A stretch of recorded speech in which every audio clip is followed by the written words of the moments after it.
Right sideline and down he goes to the end zone. WING 1410 Dayton, Dayton's ESPN Radio.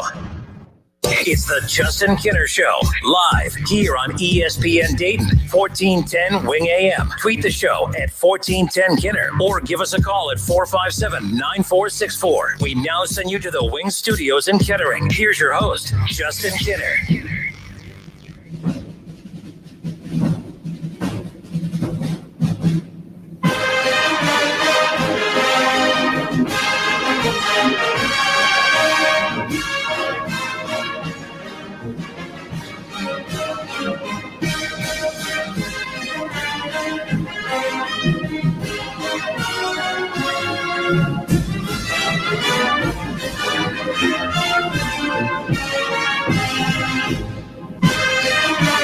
All right, everybody, welcome in. It is the Justin Kinner Show with Kev Nash, live here on Dayton's ESPN radio station, 1410 Wing AM. And I don't know why you played that. It's not a good, that music is supposed to make you happy. It's supposed to make you excited, and we're anything but right now. Right before hitting the airwaves today, of course, breaking news, the Ohio State Buckeyes matchup with Maryland coming up this weekend is officially canceled. A mass outbreak amongst the Maryland football program has led to the cancellation of the Big Ten showdown between the 2-1 Maryland and the undefeated 3-0 Ohio State Buckeyes. We were actually talking about how Maryland might be semi-interesting with Tagovailoa. It's going to be another year before we get to see the Tagovailoa brother play up against the Ohio State Buckeyes, but I don't think fans are really worried about that right now. This was the risk. This was the concern. This was exactly what we were talking about coming into this season, about what could potentially go wrong. Keep in mind, I heard so many Buckeye fans throughout say we need to play because we do it the right way. We protect our players. We have the resources. We have the money to make sure that these players are tested and properly taken care of. And I'm not saying that Maryland did anything wrong, because that's also the other spin on this, that a lot of people are going to try and blame Maryland. If you pay attention to anything that's going on in the world, for a virus that was supposed to disappear about a week ago, it sure is raising hell right now. I will say that. I will throw that out there. But it's not about what your program can do to protect them. It's about what the programs around the conference can do. And Ohio State has found themselves in a little bit of a pickle here. They're not the ones that have had the outbreak amongst their program. And who's to say that an outbreak is not on the horizon, because they've already now officially been canceled for one game. You only have an 8-game regular season. There was no window on the back end of the schedule for them to be able to make games up. And now that's why this game has just gone that quickly from on a Wednesday to let's just wait and see to no, it's officially canceled, because you can't even postpone it. You can't play it on the back end. There's no time. No wiggle room. So this is the concern. This was the concern. This was the problem coming in about all of this. Ohio State, Maryland officially canceled again. For those of you just tuning in, it is the Justin Kinner Show right here on Dayton's home of the Buckeyes. 1410 ESPN Radio, and it's news that we were not excited to bring you here today. I mean, it felt like the college football season was gearing up, but there's a lot of big programs not playing this weekend, folks. You're not going to have your number 3 team in the country in the Buckeyes. They will not be playing. Alabama, number 1 team in the country, they will not be playing. LSU's not playing. They're not. They're not last year's LSU, but there's a lot of significant programs, Kev, that drive ratings on Saturdays during the college football season that will be out coming up this weekend. This is getting bigger and bigger each weekend. At first, I was like, you know what? I'm not saying we're overreacting, but we got to stop taking every isolated case and making it out to be a problem for college football as a whole. This is the first weekend where I'm willing to say, yeah, this is kind of becoming a little bit of a concern, because it's not like we've had isolated incidences. We've had games, like key games, be missed, but it's one key game. Now you don't have Ohio. Now you don't have Alabama, LSU. I'm not saying Ohio State, Maryland was like the game of the weekend, but it's Ohio State. It's the game for us of the weekend. And the season just started for them. It's only the 4th game of the season. No margin for error at all when it came to this. And unfortunately, Ohio State's facing it very early on. My biggest concern coming into this was that, as cocky as we would be as fans, saying, hey, you know what? We have Ohio State has the money. They have the resources. They have the Woody Hayes. They have so many facilities to be able to kind of keep people spread out, to keep people safe. And I said, that's fantastic. But unless all 8 games are going to be played at the Shoe and all 8 opponents are going to be living in Columbus in the Shoe too, that wasn't realistic. Sometimes, unfortunately, this type of thing, and let's compare it to our everyday lives. For instance, you at home listening right now, or in your car listening, or at work listening, some of you are taking this virus seriously. Others of you are just saying, you know what, I'm not going to let it control my life. I'm not going to let it dominate me. I'm going to just live my life how I want. You might think you're immune to it. I have no clue what your thinking is as far as when it comes to this virus. But I will say this. I will say that there are people out there who do it the right way, who try to protect themselves, but it doesn't matter, because if the person next to you, in front of you, behind you, they don't take it serious, it doesn't matter what you do. And that's kind of how this is for Ohio State. You could do everything right. You could do everything the right way. And it doesn't mean that someone did something wrong and how it impacts you. Right. The virus itself can damage your season, not by you doing something wrong, but just by the positive test alone that can literally knock out your season.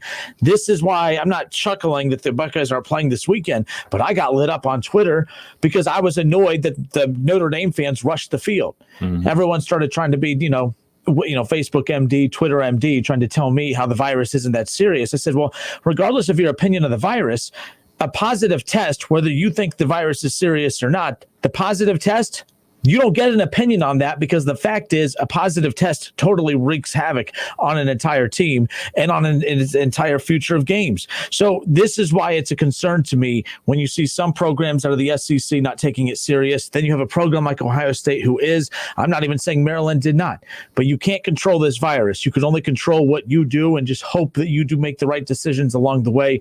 This is unfortunate for the program, for the fan base, and let's be honest, for the Big Ten. You need 6 games, correct, to be eligible for the Big Ten championship game. In Ohio State, you're 3 games into an 8-game schedule. Now you're 4 games technically in. So Ohio State has a month of games left. You have 4 games left to not get to play perfect football. Yeah. And what I mean by play perfect football is just play football. Right.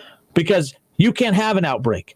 Ohio State can't afford to have an outbreak on their team. They can't afford for Indiana, for Michigan, right, for Michigan State. Who am I missing? What's the other opponent that I'm missing in there? Sorry. They can't afford for any of their opponents to catch this virus, and those and those teams can as well. I've hogged the majority of the start to the show, Kev. I'm going to pass it on to you.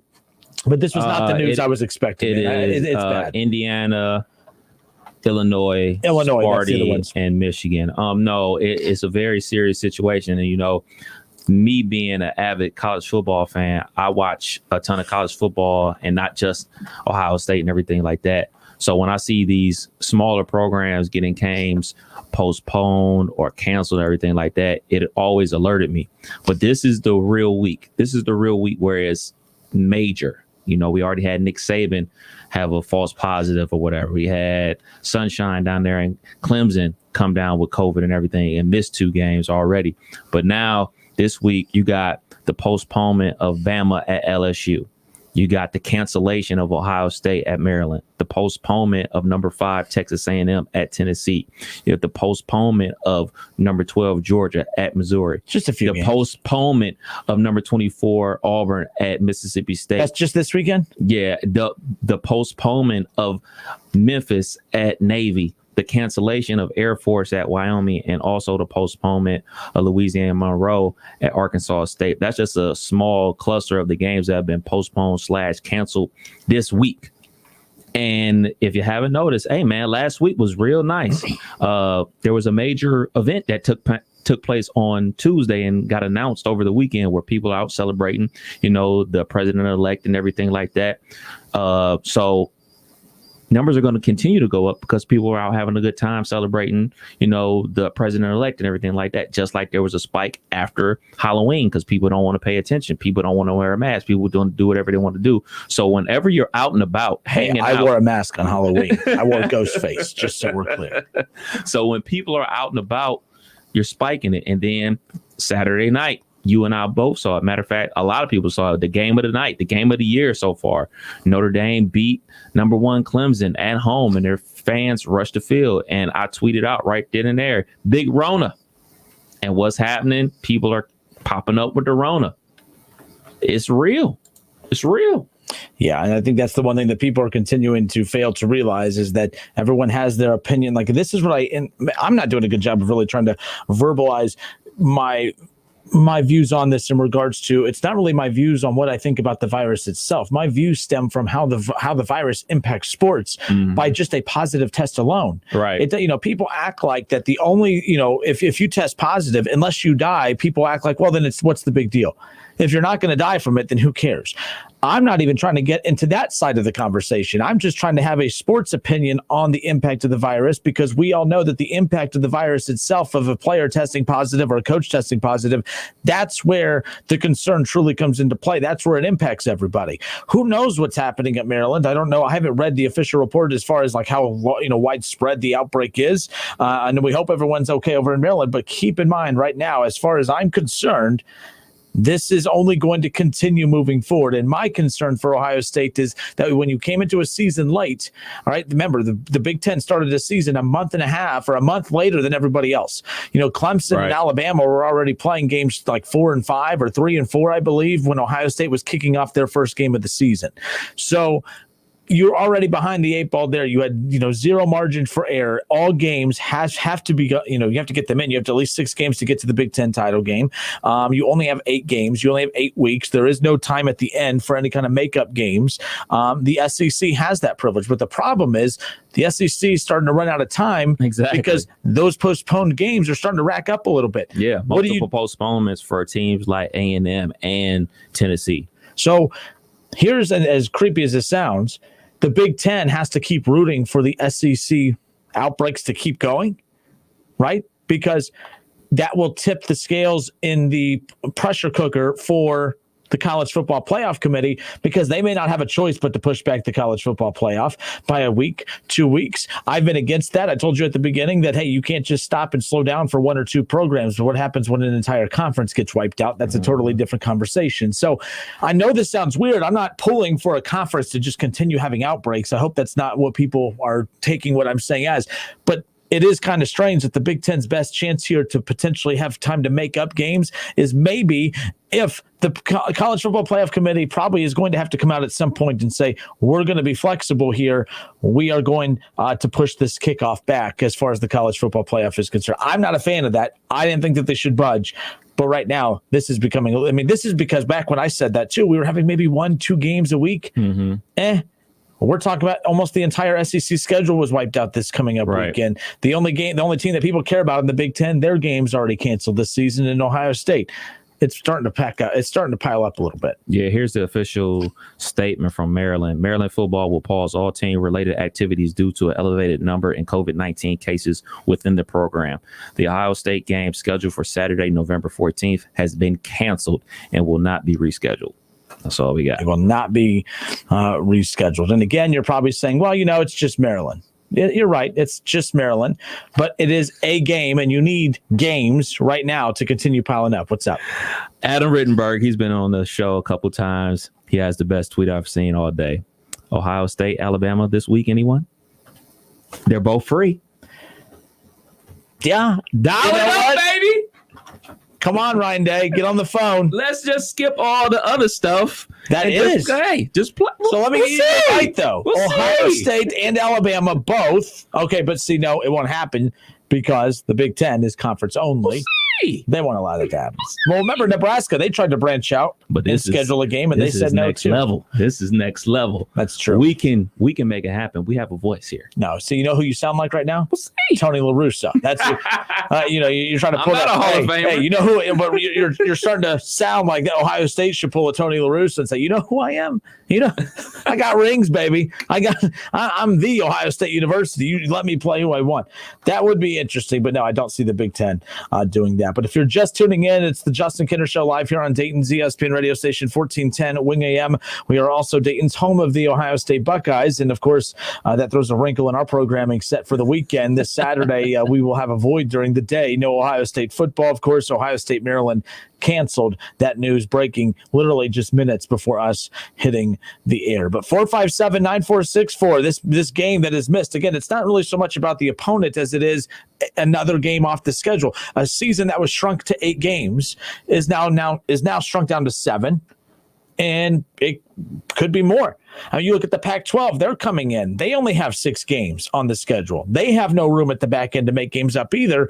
So it's one of those where if you get them all in, great, but the chances of that happening are very slim. And right now you're just hoping, not just to stay healthy from a physical standpoint, obviously, though, from a COVID standpoint as well. Definitely. This is serious situation. And like you said before, we're running out of time. And there's an X amount of games that Ohio State has to play to even be eligible. Before, we weren't even looking at Wisconsin as like, Ohio State fans are like, well, that's their problem. But guess what? It's always been everybody's problem. And now that it's hit close to home, people are starting to feel that type of way. I'm kind of staying off of social media because I can only imagine the fan base right now. To be fair, I haven't seen anything too outrageous, and you know me, I'm always looking. I'm scouring the web, always. Now let's go. And by the way, we are live on Facebook. Go to Facebook, search The Justin Kinner Show. For those of you watching on Twitter as well, thank you. YouTube Live, ESPN Dayton's YouTube channel. All shows are archived there as well.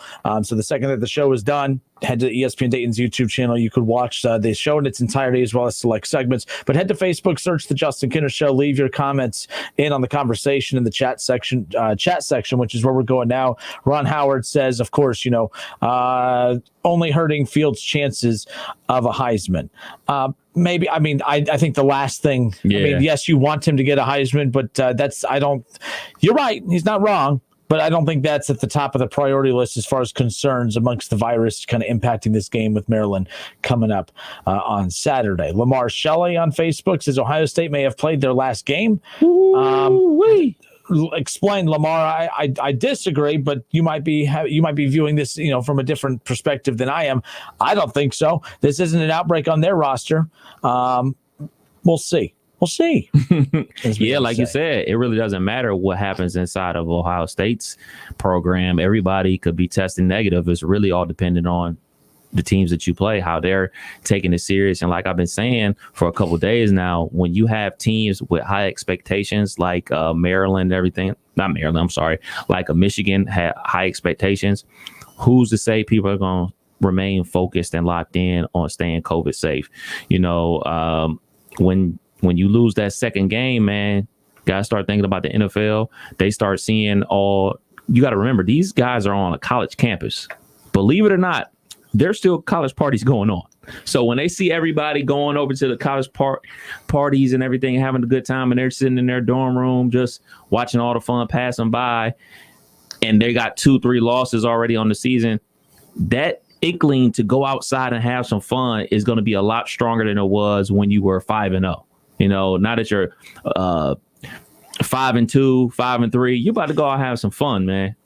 So as you say that, by the way, Tyler Schroeder says, damn kids couldn't stay home for the Halloween parties. Literally, as you were saying that, he typed that. So it was like on, and then Jordan Maccabee says, I, for one, am mad as hell. Let them play. Rona. Big Rona, man. Big Rona. All right. It's the Justin Kinner Show with Kev Nash live here on Dayton's ESPN radio station. We'll open up the phone lines, 457-9464. How much of a concern is this for you Buckeye fans that Ohio State will not be playing on Saturday, outside of the fact that you're just like, oh, I'm upset that they're not playing because I can't watch them. Right. What concern do you have about how this could impact, of course, their pursuit of a Big Ten championship and, of course, another berth in the college football playoff? Because believe it or not, that is going to matter. I've said this before. There comes a certain point where we're preaching nothing but resume. But if you only have 6 games on a resume, I don't care how impressive you were in those 6 games.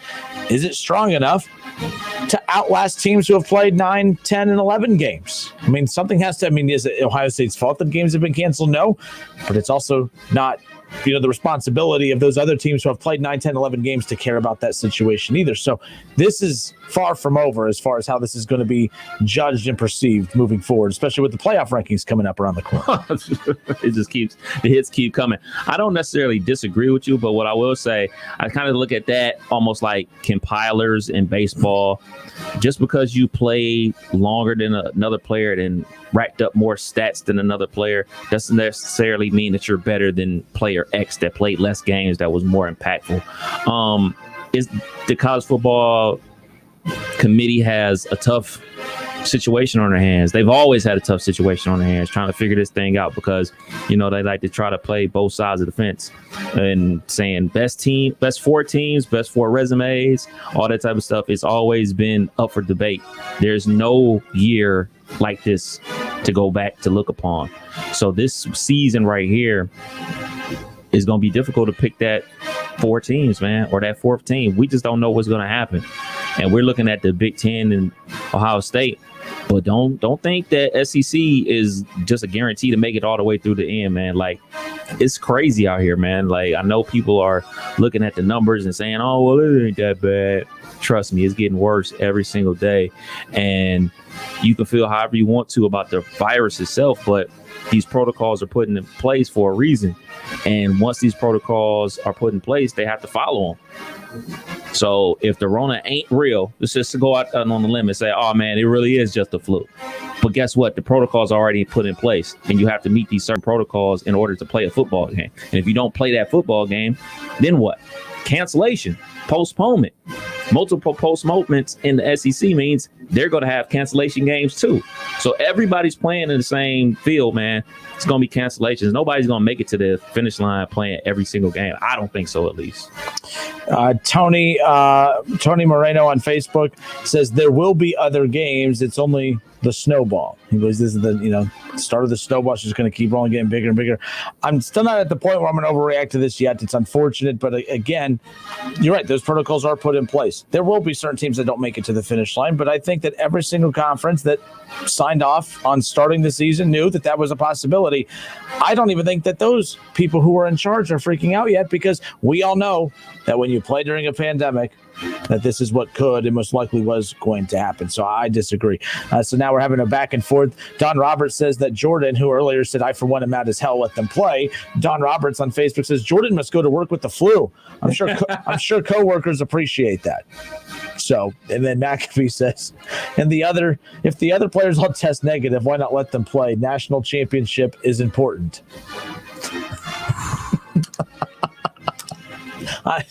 We're done. We'll be back in a moment. 457-9464. Phone lines are open. We'll continue to read your social media reaction as well. Again, if you're just tuning in, Ohio State, Maryland this Saturday officially canceled. So the topic at hand of Buckeye fans, which opponent worries you more, Maryland or Indiana? I think we just got a unanimous Indiana. But I'm just the media. Don't let me decide. We'll be back in a moment. Don't go anywhere. More of the Justin Kinner Show with Kev Nash next. It's the Justin Kinner Show with Kev Nash. Justin, you're awesome, baby. Right here on 1410 ESPN Radio. ESPN 1410 Wing AM weather. This afternoon will be partly cloudy with a high near 55. Tonight's going to be mostly clear with a low around 32. And tomorrow will be mostly sunny with a high near 55. I'm Pete Spivak for 1410 ESPN Radio. It's auction time again in North Lima, Ohio, with home improvement products and building materials, and it's all online, ending this Tuesday at 12 noon. Go to pbauctions.com and register to bid on name brand home improvement products online. Kitchens, flooring, Anderson windows and doors, decking, unclaimed freight, and more, all sold online at pbauctions.com. Auction ends this Tuesday at noon, so we'll see you online at the auction. All those mouths to feed. So many different cravings. In a world filled with endless dinner options, lives a family ravaged by hunger. The answer lies with one man. No, not just a man, a king, a pizza king. Get a large Casano's Deluxe Pizza for $15.99 or a large pepperoni for just $12.99. Call 294-KING and see for yourself why the proof is in the taste. Pizza King. Ever wonder where the capital A in Chick-fil-A came from? It started with grade A, top quality chicken. But we believed everything, not just the food, should be grade A. My name is Vanessa, and I work at Chick-fil-A Moore Road. The A in Chick-fil-A means a loving, caring team. It's like a family, you know? I definitely can't imagine working anywhere but Chick-fil-A, ever. The A in Chick-fil-A is for all the little things we do to bring you our best every day. Real team member paid for their testimonial. With gifts from eBay, you don't have to spend a lot to say a lot. Get a DeWalt drill set for Dad that doesn't cost a lot, but still says, I love you a ton. For your all-star niece, Air Jordans that say, I can't wait to watch you take off, at a price that isn't sky high. And for your rock star husband, a Bose soundbar that speaks volumes. For those who mean a lot, eBay has gifts that don't cost a lot. Morning. How'd you get in my house, B? Through the air conditioning vent. It's dark in there. Go away. How about some Honey Nut Cheerios? Cheerios. Do I look like a child to you? Honey Nut Cheerios are tasty and can help lower cholesterol as part of a heart-healthy diet. Did you just No. I'm pretty sure I heard a It was my dryer. You might want to get that thing checked out. Have a change of heart. Honey Nut Cheerios. Learn more about Honey Nut Cheerios by picking up a box at your local store. O'Reilly. This is Jesse's O'Reilly Auto Parts story. As a nurse, not making it to work was not an option. But driving through the snow with my wiper blades struggling, I just didn't feel safe. So I pulled into O'Reilly Auto Parts, and before I knew it, an employee was offering to install the wiper blades on my car. I got to stay out of the snow for a moment, and I still made it to work on time. O'Reilly Auto Parts. Here's Howie Long for Skechers Arch Fit Shoes. If you've never tried Arch Fit shoes from Skechers, you're missing out on next level comfort. Saying you like comfort but not trying Arch Fit is like saying you like Italian food but you've never tried pasta. Skechers teamed up with podiatrists who used over 20 years of data to create a shoe that provides total foot and arch support for all-day comfort. Arch Fit distributes support across the arch no matter what foot type you have. You don't need an arch problem to love how they feel. See all the styles of machine washable Arch Fit shoes now at Skechers.com. Order! Continue, Ms. Garner. With the Capital One Venture Card, you earn unlimited double miles on every purchase every day. Objection! My credit card doesn't earn double miles on every purchase. I object to your objection. With the Capital One Venture Card, you earn unlimited double miles on every purchase. Order! And right now, earn 100,000 bonus miles when you spend $20,000 in your first year. I'll allow it. No further questions, Your Honor. Well, just one. What's in your wallet? Limited time offer. Terms apply. See CapitalOne.com for details. Javier's auto body is colliding with a shortage of licensed techs. That 2017 is waiting on a clear coat. That 09 needs its left rear sanded, pounded, and painted. And the guy over there is waiting on an estimate. It's time to hire. I need Indeed. Indeed you do. The moment you sponsor a job on Indeed, you get a short list of quality candidates from our resume database. Indeed delivers 2.5 times more hires than the other branded job sites combined, according to Breezy HR 2019. Visit Indeed.com/credit and get a $75 credit for your first job post. Terms and conditions apply. With United Healthcare Medicare Advantage plans, there's so much to take advantage of, like $0 copays on preventive dental care. Wow. Plus, the nation's largest Medicare dental network. Wow. It's time to take advantage. To learn more, visit AdvantageWow.com. That's AdvantageWow.com. $0 cost share for in-network preventive dental care. Specified services only. Benefits vary by plan and area. Limitations and exclusions apply. Network size varies by market. Wow. Want to hear something amazing? Discover matches all the cash back you earn on your credit card at the end of your first year, automatically, dollar for dollar, with no limit on how much you can earn. Extra cash? Come on, how amazing is that? In fact, it's even more amazing when you realize all the places where Discover is accepted. 99% of places in the U.S. that take credit cards. So when it comes to Discover, get used to hearing yes more often. Learn more at discover.com/yes. 2020 Nielsen Report. Limitations apply. Staples helps your business go big with everything you need at amazing prices. From office essentials like paper and ink to health essentials like masks and sanitizer. Save big at Staples. NFL fans, the season is finally here. Get your picks submitted at wingam.com. Click on contest and enter the Pro Football Challenge. Weekly winners will win $20 in Frickers Fun Bucks. Get to wingam.com and get your NFL picks submitted now. Touchdown! Incredible! Good luck. All sports, all the time. This is 1410 ESPN Radio. All right, and we are back. Justin Kinner, Kev Nash with you here on Dayton's ESPN radio station. Again, for those of you just tuning in or just getting in your car or turning on the radio, Ohio State, Maryland this Saturday officially canceled. Elevated rise in COVID-19 cases throughout the Maryland program has, of course, led to this. And, Ohio State, Maryland, not the only postponement or at least cancellation for this Saturday. At least that's the big one out of the Big Ten. But the SEC has had 4 games postponed. 8 teams. 4 games, 8 teams have been impacted by COVID-19 cancellations. And, of course, SEC's Greg Sankey, the SEC commissioner, was interviewed and did a press conference with ESPN just a little bit ago. He says, "I'm certainly shaken, but not deterred."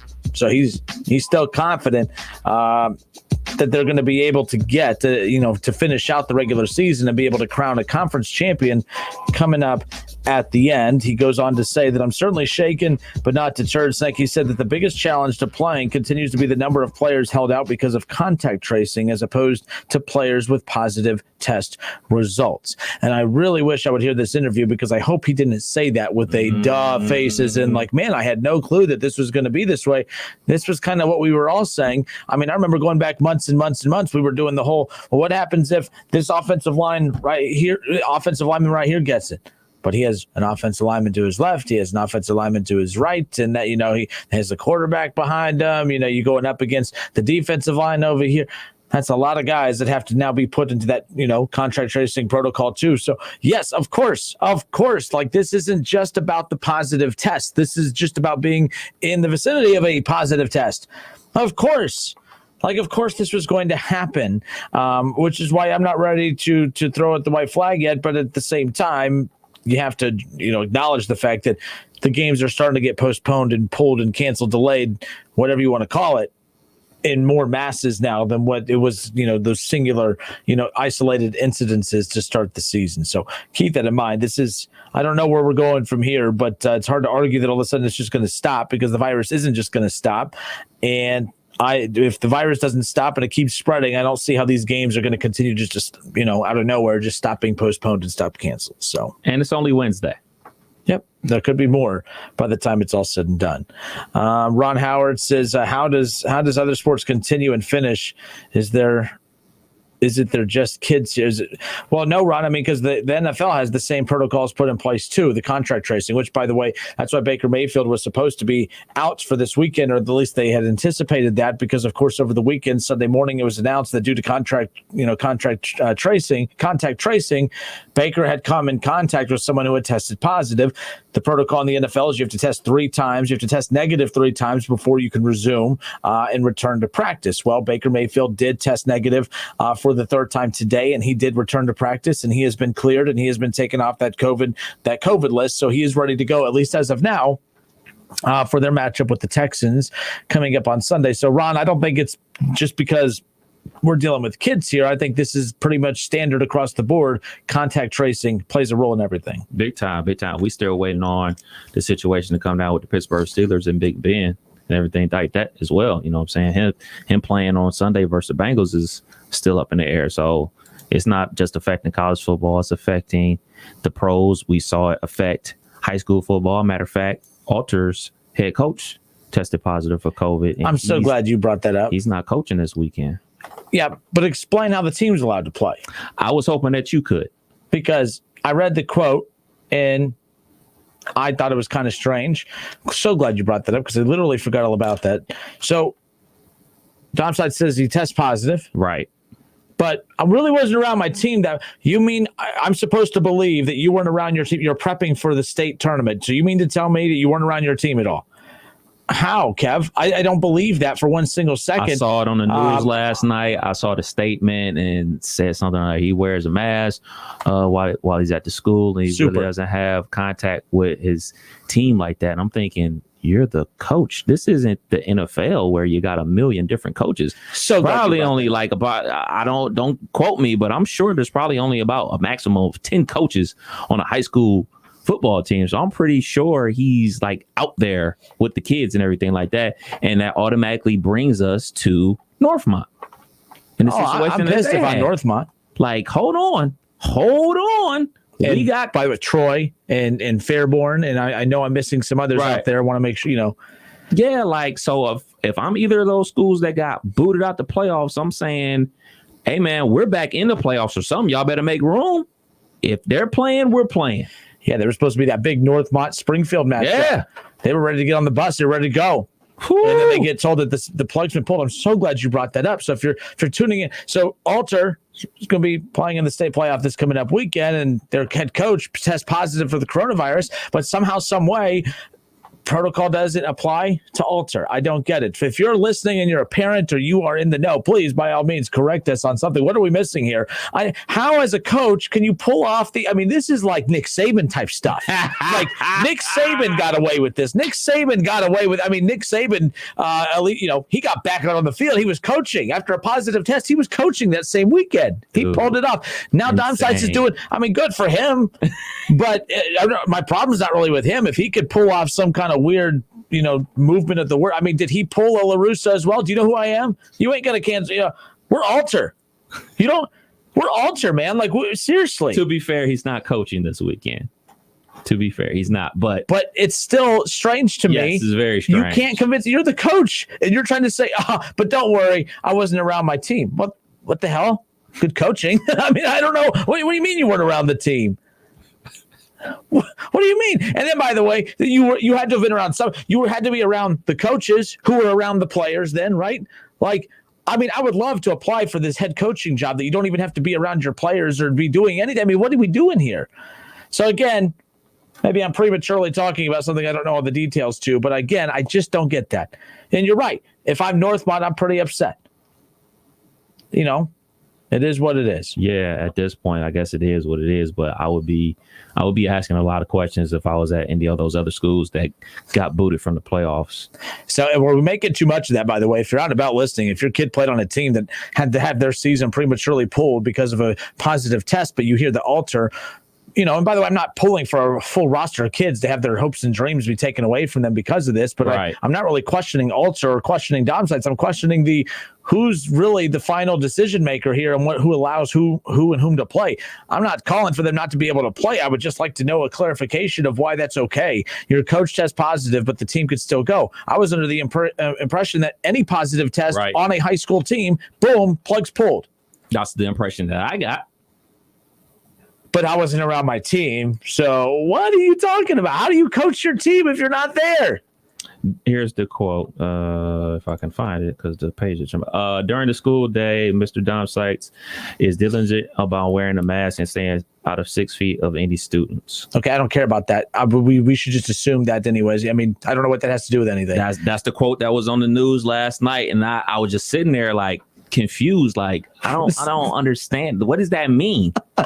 Like, what does that have to do with anything? That's like when coaches or players do or say something really stupid. It's always like, hey, he's a really good, it's like one of the, by the way, not attacking Coach Dom Sites at all. No. This whole thing is strange though. It's weird.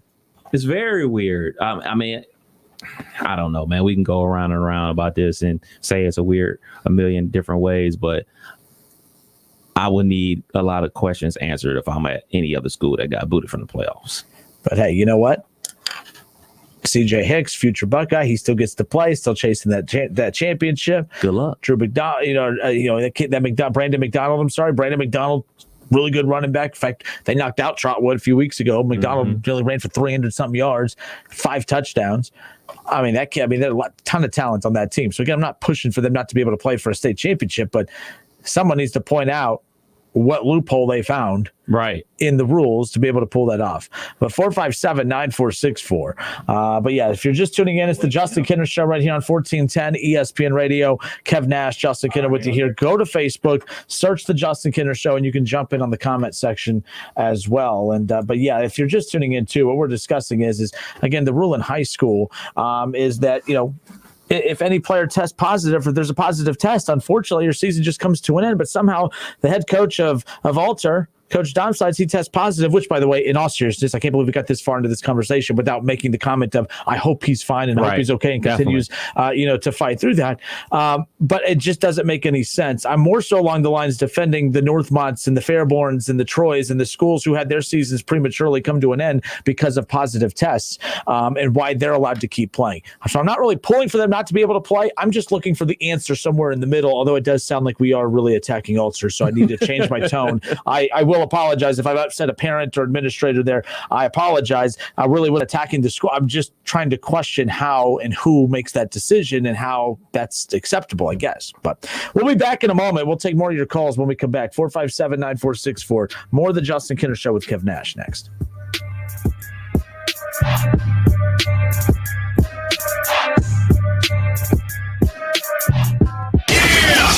It's the Justin Kinner Show with Kev Nash on 1410 ESPN Radio. Hi, this is Paul Keels, voice of the Ohio State Buckeyes. Keep your home comfort system running smoothly and efficiently with regular checkups from Butler Heating and Air Conditioning. Butler has been proudly serving the Miami Valley since 1949. Don't wait until your equipment breaks. Call Butler today at 937-253-8871. That's 937-253-8871. Go Butler and go Bucks.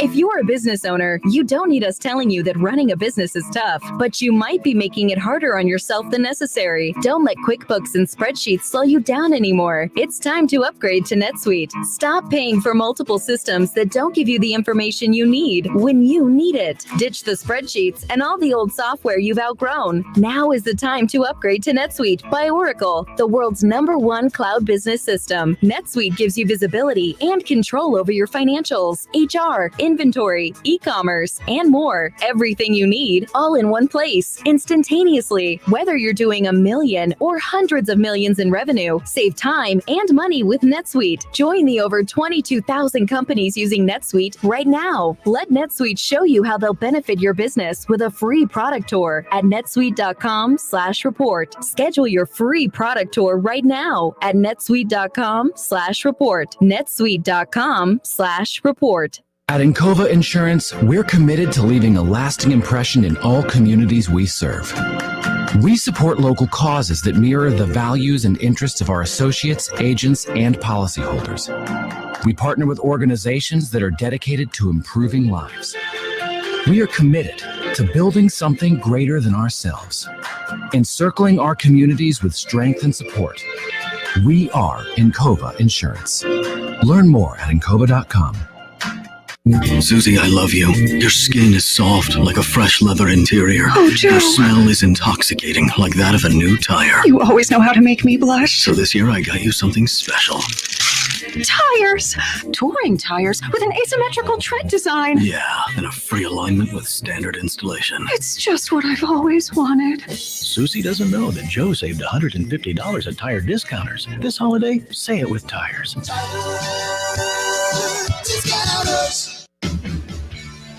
Hi, Joey Beckett here at Buckeye Ford in Sydney, home of the Works Package and the Double Take Tire Specials.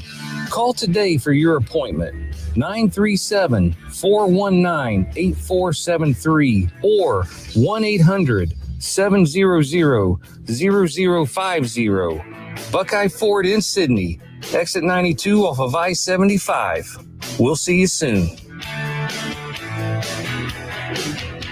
Listen to this radio station on the radio.com app. Connect with your favorite radio shows through contests, social media, and podcasts. Create custom alarms with your favorite radio stations, all free with the radio.com app.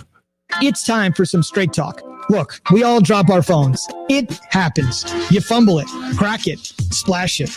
Well, Straight Talk Wireless now offers this new Platinum Unlimited plan that includes phone protection. Just $65 a month for unlimited talk, text, and data, plus 20 gigs of hotspot, 100 gigs of cloud storage, and more. All on the best network. Straight Talk Wireless, no contract, no compromise. See Mobile Protect terms and conditions at Assurion.com/Straight Talk. Limitations and exclusions apply. Get in the zone, AutoZone. Welcome to AutoZone. Dealing with battery problems? We've got you. Let's start with a free battery test. If you just need a free charge, we can help with that too. And if it's time for a new battery, we've got you covered. We're the only place you can find Duralast, the batteries more consumers choose. That's what makes us America's #1 battery destination, where help is always in stock. Claims based on a proprietary consumer study and data from the MPD Group 2019. Get in the zone, AutoZone. Help Me Grow's home visiting professionals are trained to support pregnant women and new parents. They empower families with resources and tools for a healthy pregnancy and help babies learn and grow. Learn more at helpmegrow.org.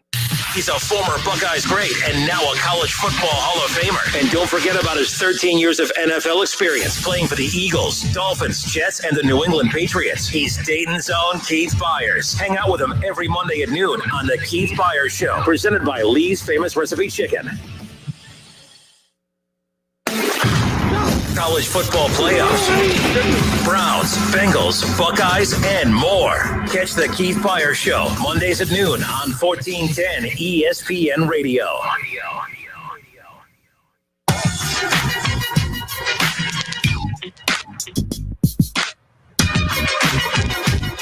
Come on. You about to go there? I wasn't planning on going there, but Oh, no. So Colin Cowherd, by the way, we'll get into that in a bit. Hold on. So we're talking about, so Alter still in the state football playoffs, state championship coming up around the corner. They're still in it. Right. We've seen players who've tested positive for other schools who have then their school's been knocked out of the playoffs right off the bat. We saw it with Northmont, who is probably, and correct me if I'm wrong, the best team that's been knocked out of the playoff due to COVID. Northmont had a shot to win the state title, by the way. They're that good. They were that good on both sides of the ball. Had future there's a lot of players on both sides of the ball that you're going to be watching on Saturdays here in the coming years. They're that good. They love their coach. I love what they're doing there.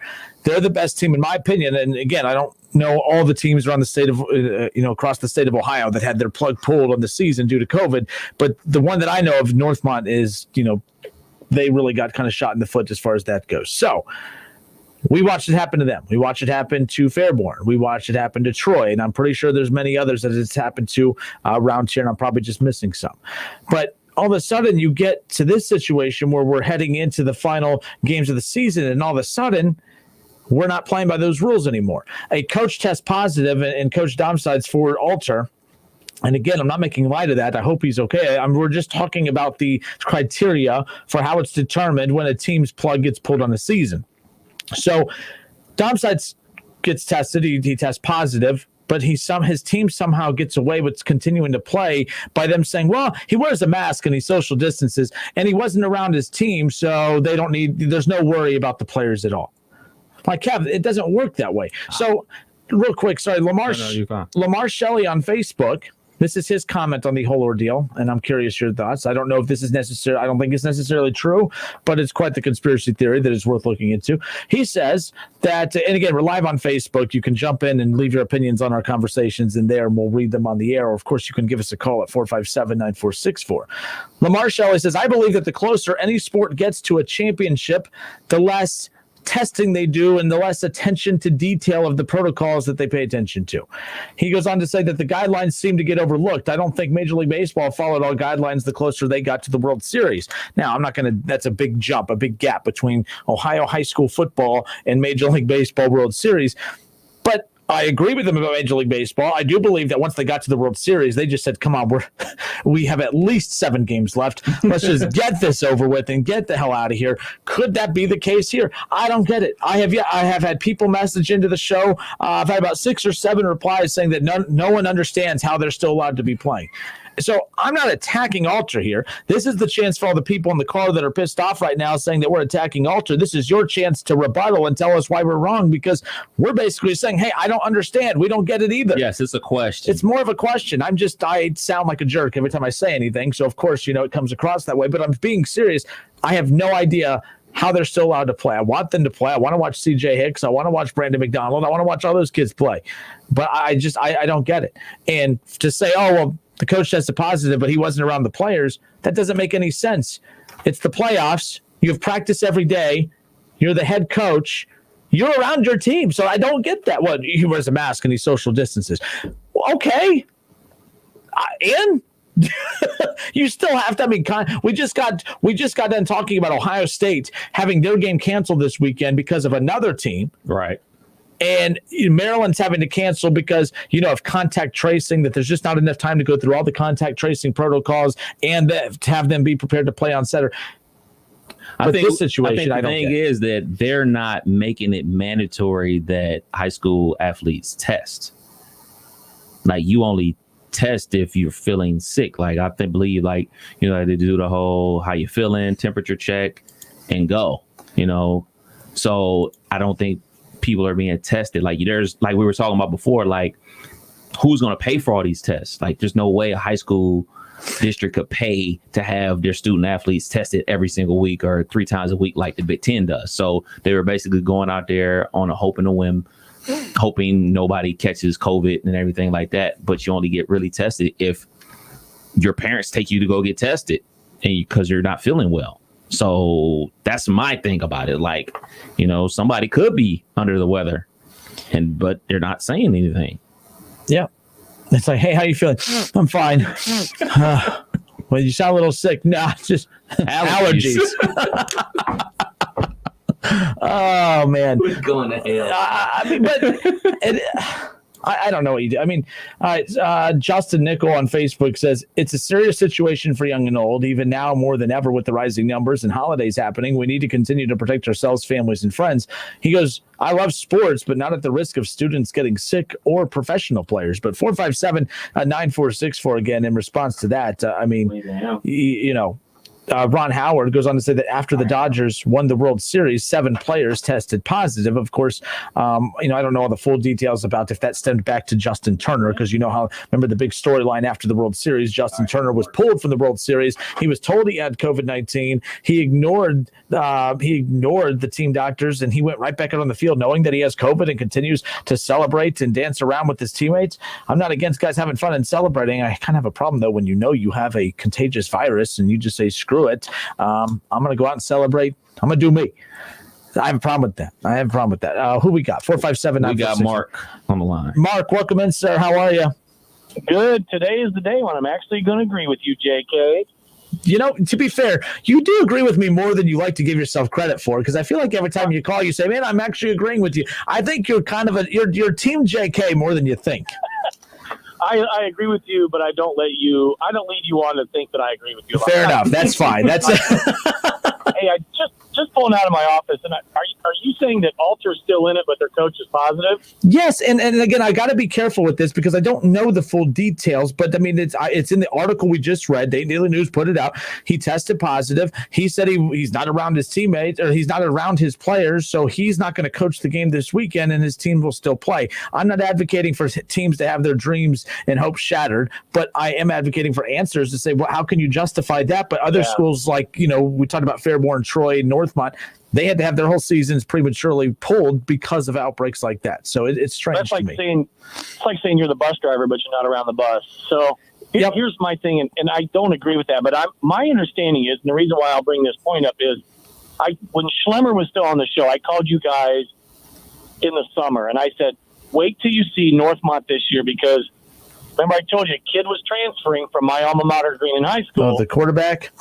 Yep, and he is special with a capital S, and he's a great student and a great kid. His father is my best friend. Yeah. And their team, their heart was ripped out of Northmont because of a kid tested for COVID. No blame on that kid. It happens everywhere, trust me.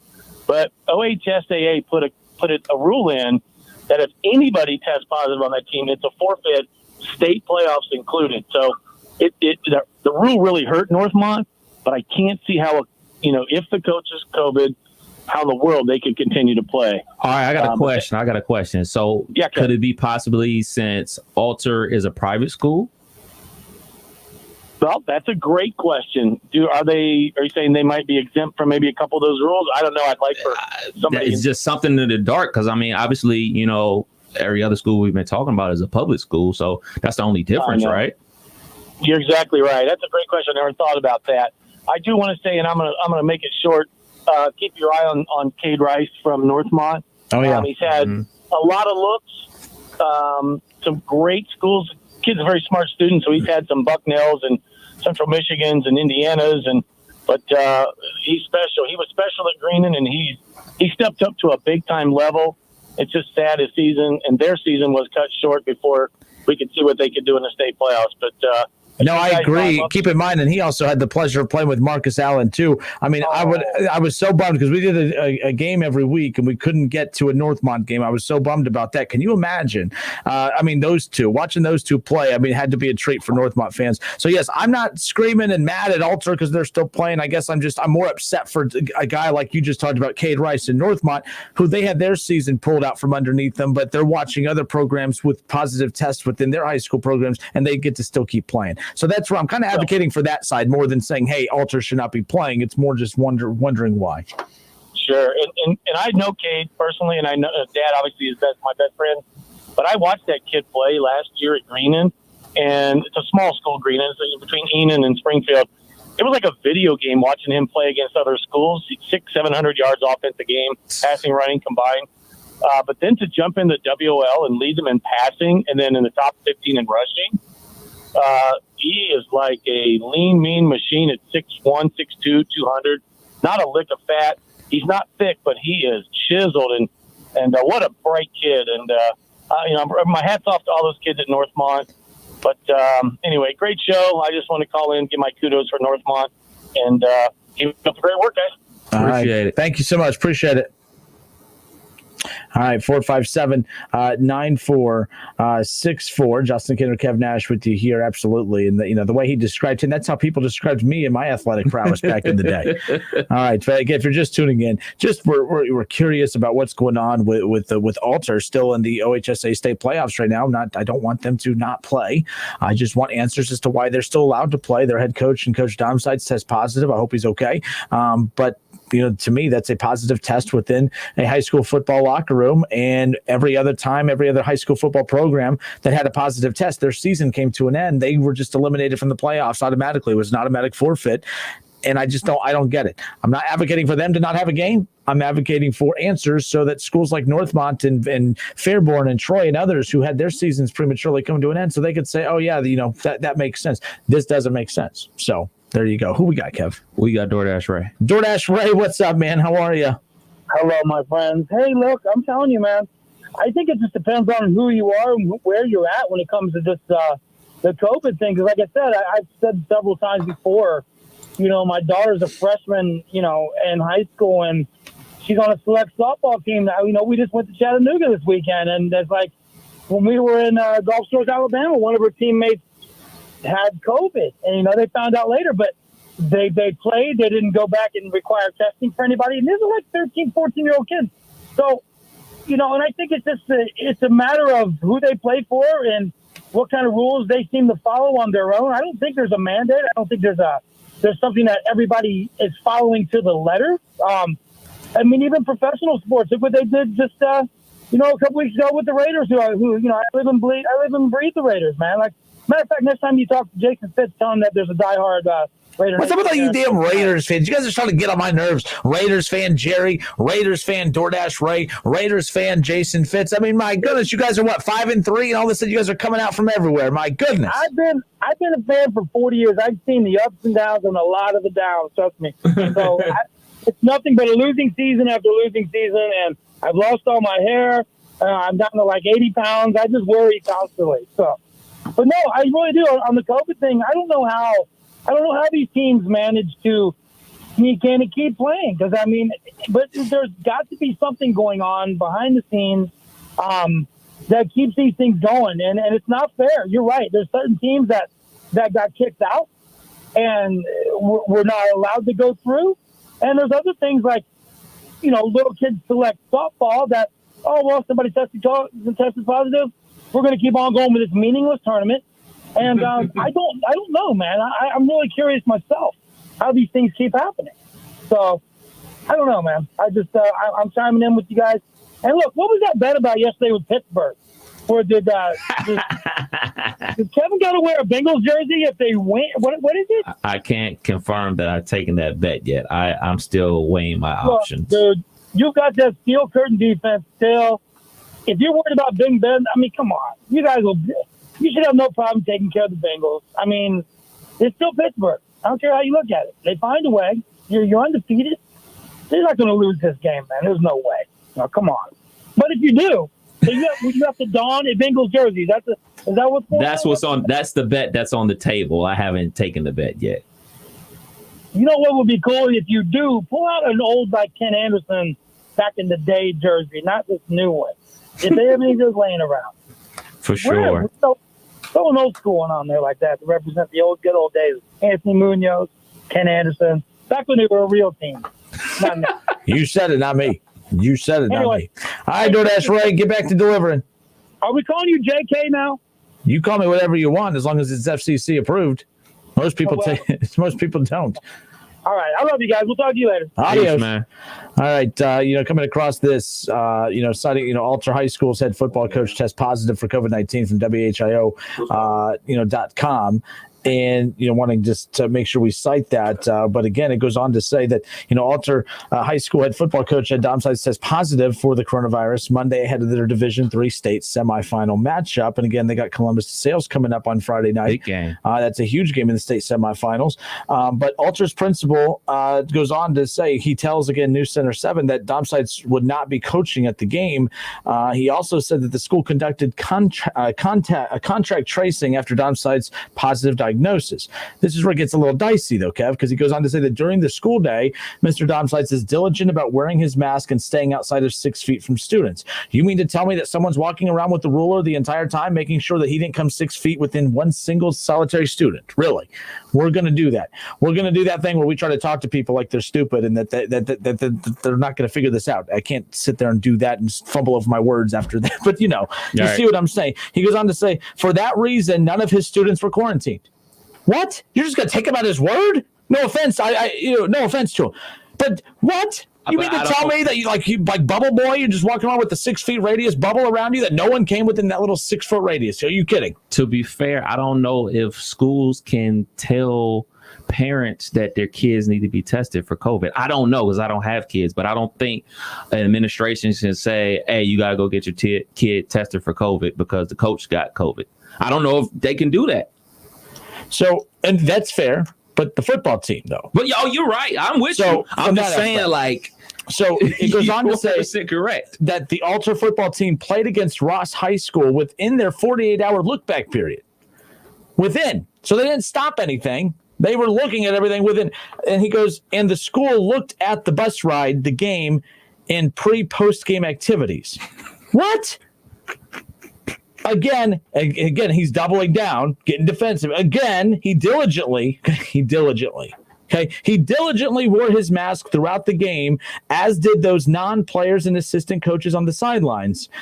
Mr. Domsides does not coach a position and always coaches in a socially distant manner. Now, to be fair, I could see that to where if you're just pacing the field. But again, I don't know. I see what he's saying there. He doesn't coach a certain position. Right. So it's not like he's taking linebackers with him. All right, offensive line with me. All right, like defensive backs with me. Ryan Day is the quarterback coach. So you have your position coaches that take different, the positions all over the field. I'm assuming he's just walking the middle of the field and kind of touching base with it. Again, that's cute. That's all fine and dandy. But you mean to tell me not once there wasn't a team huddle? You mean to tell me that not once? Oh, but he was wearing a mask. That's fine. I believe he was probably wearing a mask. Okay, I believe that.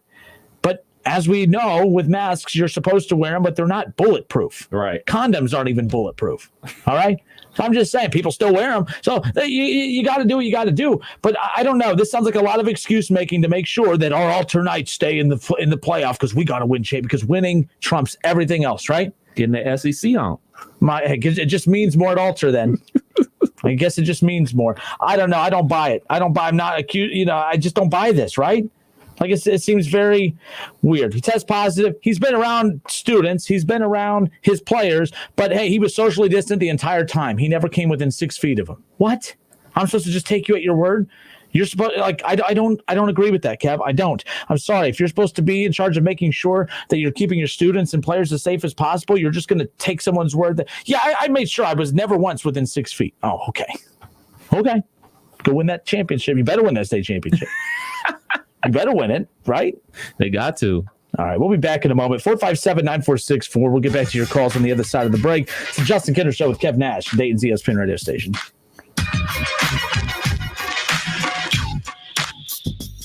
It's the Justin Kinner Show with Kev Nash on 1410 ESPN Radio. Adding a leader you need right when you need them. That's how sports teams get ahead and how your business can too. LinkedIn will match the right talent with your open roles fast. Post a job and you'll get great candidates with the right mix of skills, interest, and experience. So every hire you make is a win for your business. Go to linkedin.com/sports and get $50 off your first job post. That's linkedin.com/sports. Terms and conditions apply. At the Home Depot, we improve things. This holiday season, we've improved Black Friday. Instead of one day of crazy, we've lowered prices now, and they'll stay low all season. From decorations to dishwashers, wreaths to ratchet sets. So sleep in. You're not going to miss Black Friday. Not one little bit. Black Friday improved. The best prices of the year already here at the Home Depot. How doers get more done. U.S. only while supplies last. See store for details. There's no place like home for the holidays or HomeDepot.com for holiday decor with great low prices on decorations inside and out, like artificial trees to light up the living room, outside lights and playful inflatables to bring joy to the neighborhood. Order holiday decor online and you'll even get free delivery.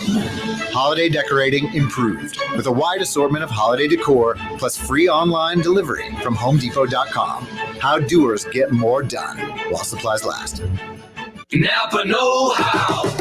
Get all the quality parts you need at your locally owned Napa. Because right now, when you order from Napa online, you can pick up curbside at your local store in just 30 minutes. Or get your order delivered direct to your door with free one-day shipping and over 160,000 quality parts when you spend $35 or more. Quality parts delivered quickly and safely. That's Napa know-how. Napa know-how. At participating stores, standard ground shipping and exclusions apply. Making Moves is brought to you by LinkedIn Jobs.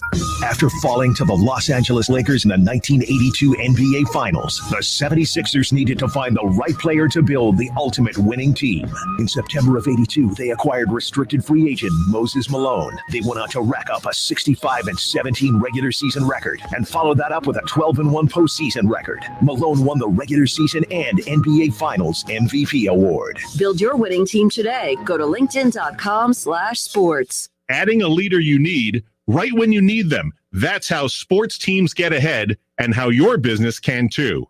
LinkedIn will match the right talent with your open roles fast.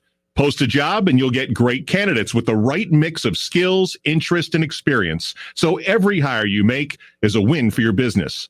Go to linkedin.com/sports and get $50 off your first job post. That's linkedin.com/sports. Terms and conditions apply. Staples helps your business go big with everything you need at amazing prices. From office essentials like paper and ink to health essentials like masks and sanitizer. Save big at Staples.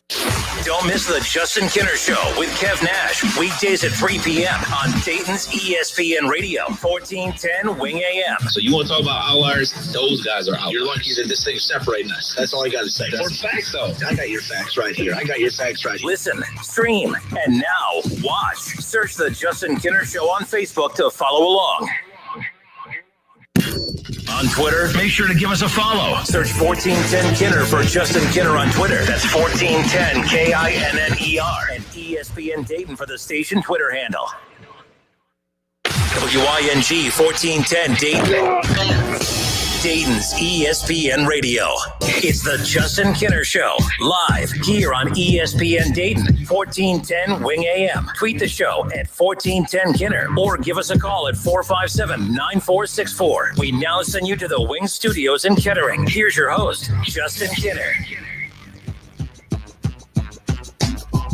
We are back. Justin Kinner, Kev Nash with you here on 1410 ESPN Radio. Coming up here in just a little bit, we'll have our conversation with Wright State head basketball coach Scott Nagy. Of course, we'll get back into our college basketball conversations coming up here in the coming days. Kev, do you have that comment do you have that comment lined up, by the way? Yes. With Coach Nagy. Okay. All righty. Earlier today, I was able to catch up with Wright State head coach Scott Nagy. Again, I host the podcast for the Horizon League, the Reach the Horizon podcast, and I really enjoyed doing that. Wright State was picked picked as the number one team, the Horizon League preseason number one.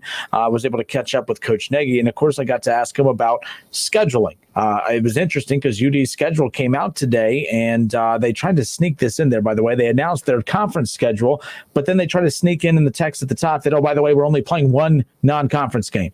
How are you only going to play one non-conference game? How? Again, that goes back to, I mean, don't you think your players would love to play more games? Mm-hmm.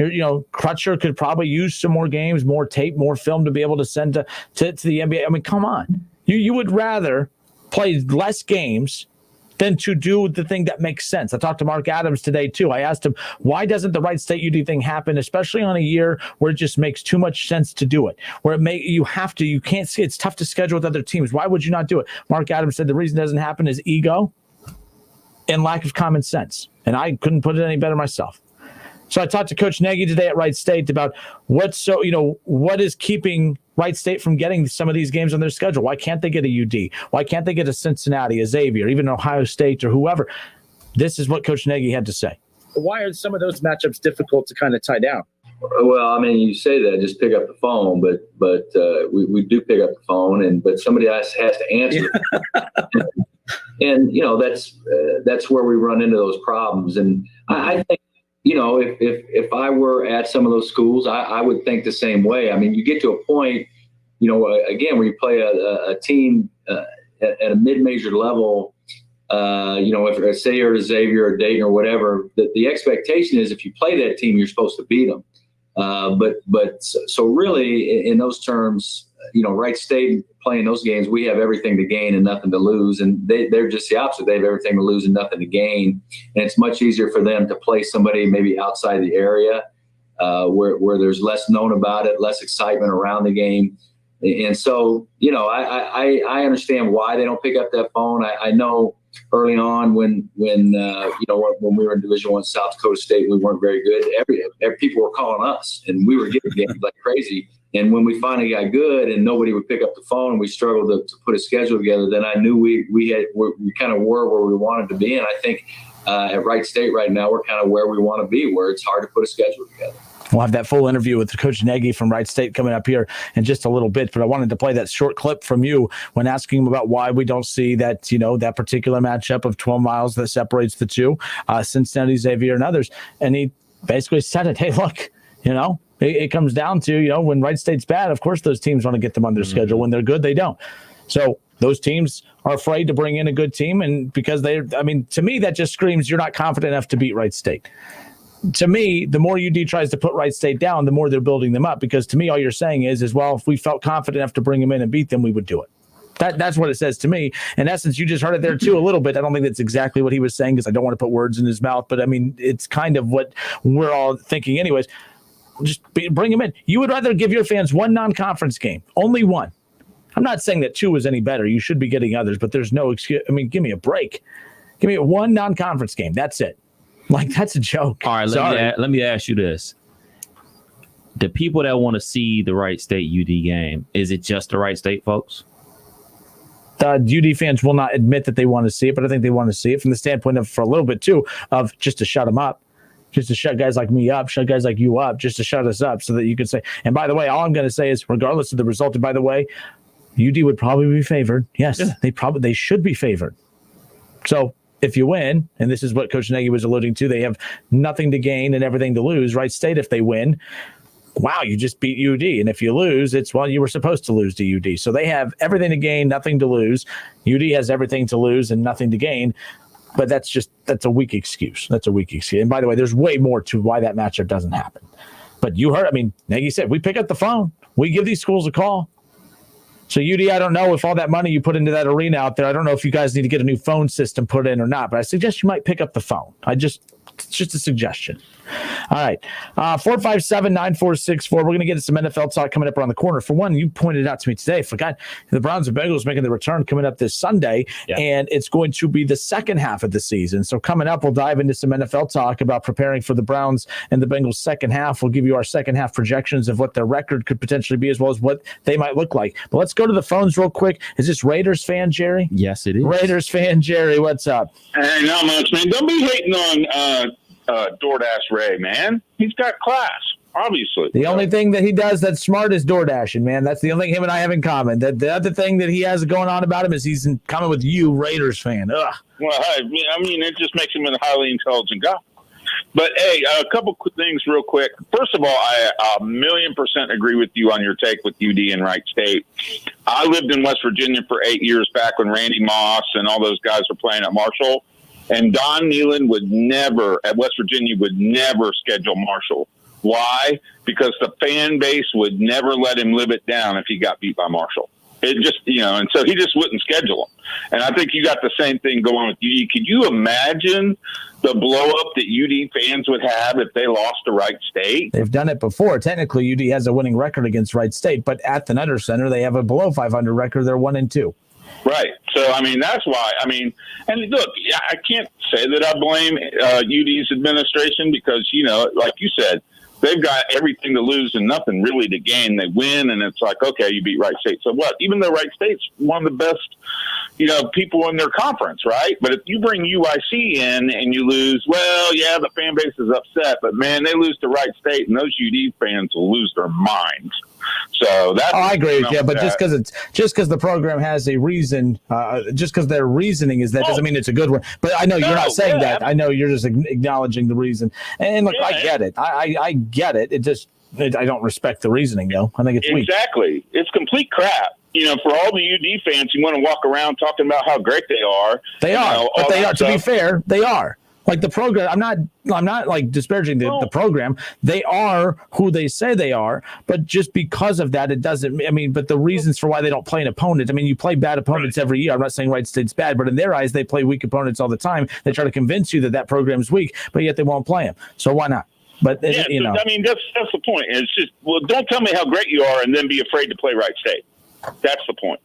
Right? If you're that great, don't be afraid to play the team across town. That's all. UC used to play Xavier all the time. Anyways, on the high school football thing, yep. If I'm a fan of Northmont or Fairborn or Troy, I'm pretty ticked off because here's the deal: the OHSAA sets the rules for the tournament, right? Whether you're public, private, whatever, you want to play in that tournament, you follow those rules, right? Now, all of a sudden, we're supposed to believe, and again, I agree with you guys on this too, because it's any positive test. I don't think they said that it has to be a player that tests positive. It's anybody associated with that team, right? So how can they come back and say, okay, well, it's just the coach, whatever. I think that's just crazy. I don't know how they justify that. And again, I'm like you guys. I don't want those altar kids to be punished necessarily, but you can't have a set of rules that excludes a bunch of other kids, and now all of a sudden you're going to look the other way just because it's supposedly a coach. And as far as him wearing a mask and all that, well, everywhere I go, I see the vast majority of people wearing masks in this town and in this state, and we're having cases explode. So don't tell me that just because you're wearing a mask that it's all hunky-dory and good, because we've got cases exploding in this state, and everybody's wearing masks. Well, I don't know about that, but yeah, I mean, maybe where you're going, they're wearing masks. But yeah, I agree. I mean, well, you know what I mean? If masks were the end all to prevent this, we wouldn't be having so many cases a day. I mean, or if people wore them, it might help too. But yes, I see your point as well. Right. And then the last thing is Kev Nash. Yes, sir. So I agree with you in one sense about being a little hesitant about taking that bet because, division games, man, they can get crazy sometimes. And Pittsburgh's won the last couple games, but they haven't looked great doing it. And that Cincinnati team's a little dangerous. So, I think you guys will win, but I don't blame you for being a little cautious with that. They're not dangerous. The Raiders or the Steelers will be fine. Just take the bet, Kev. They'll be fine. And they're not dangerous. The Bengals are not dangerous. They will be. Your Steelers will be fine. Take the bet. And Kenner, make sure you pick the Broncos this weekend, because every time you pick against my team, they win. So. All right, make Jerry. sure you take the Broncos, okay? Oh yeah, we'll get right on that. All right, guys. Adios. Later, Jared. 457-9464. It's the Justin Kinner Show with Kev Nash right here on Dayton's ESPN radio station. Doug Toby says, sounds like your phone system. Your phone doesn't work when the Browns lose, of course, talking about when Coach Nagy says, hey, we pick up the phone. We call those schools. They don't pick up their phone. He's alluding to that. But I don't know if you heard that, but Doug Toby, who, by the way, you're going to accept the bet with at some point, I'm assuming, right? We'll talk. Doug says, when talked about, hey, UD, pick it, when Wright State calls, pick it up. Yeah. Right? Well, he says, well, it sounds like your phone system after when the Browns lose. So there's that. But again, 457-9464. Billy Wright says the same UD fans complain about OSU not playing them for the exact same reasons. And absolutely. All right, hang on. Absolutely.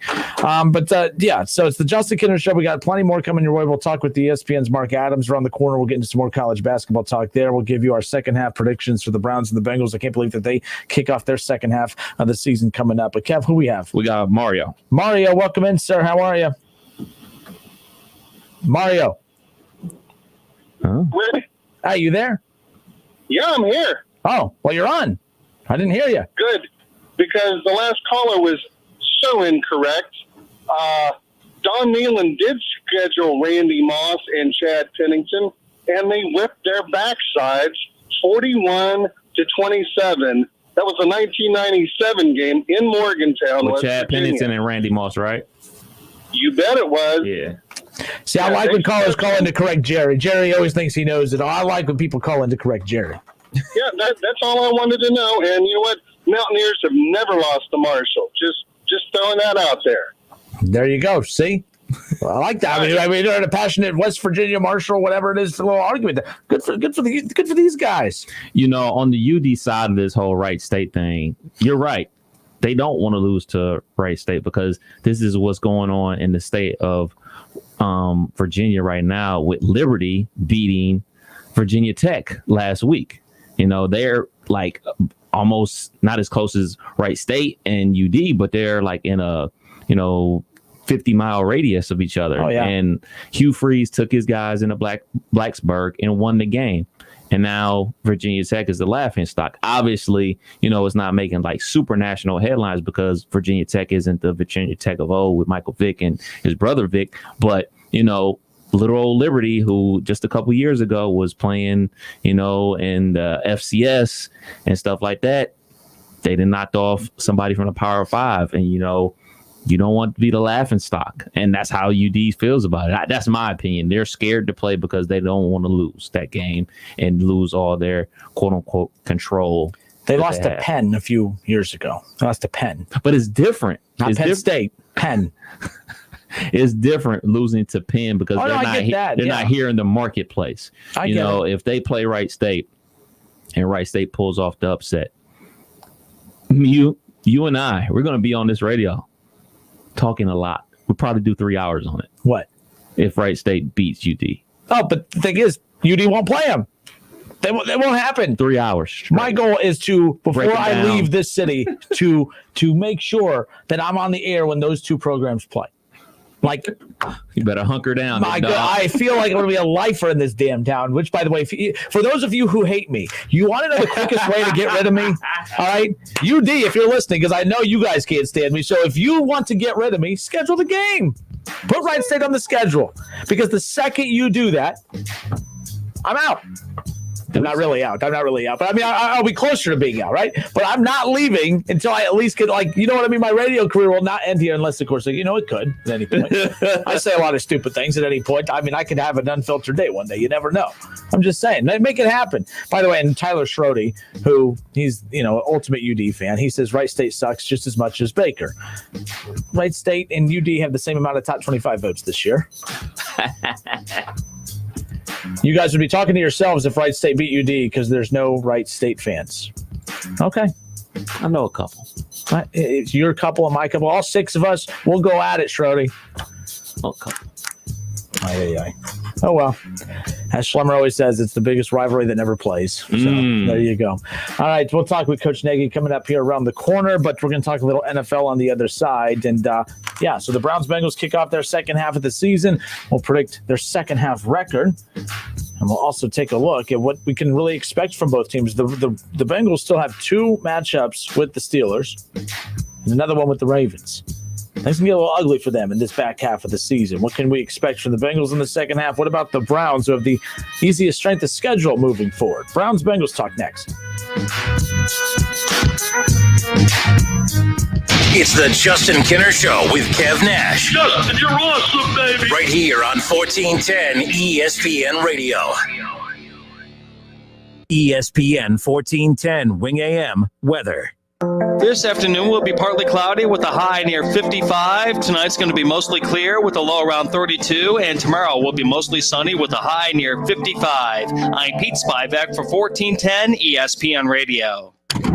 Starting route. Your destination is 0.1 miles away. If you drive less than 500 feet, turn left. You have arrived at your destination.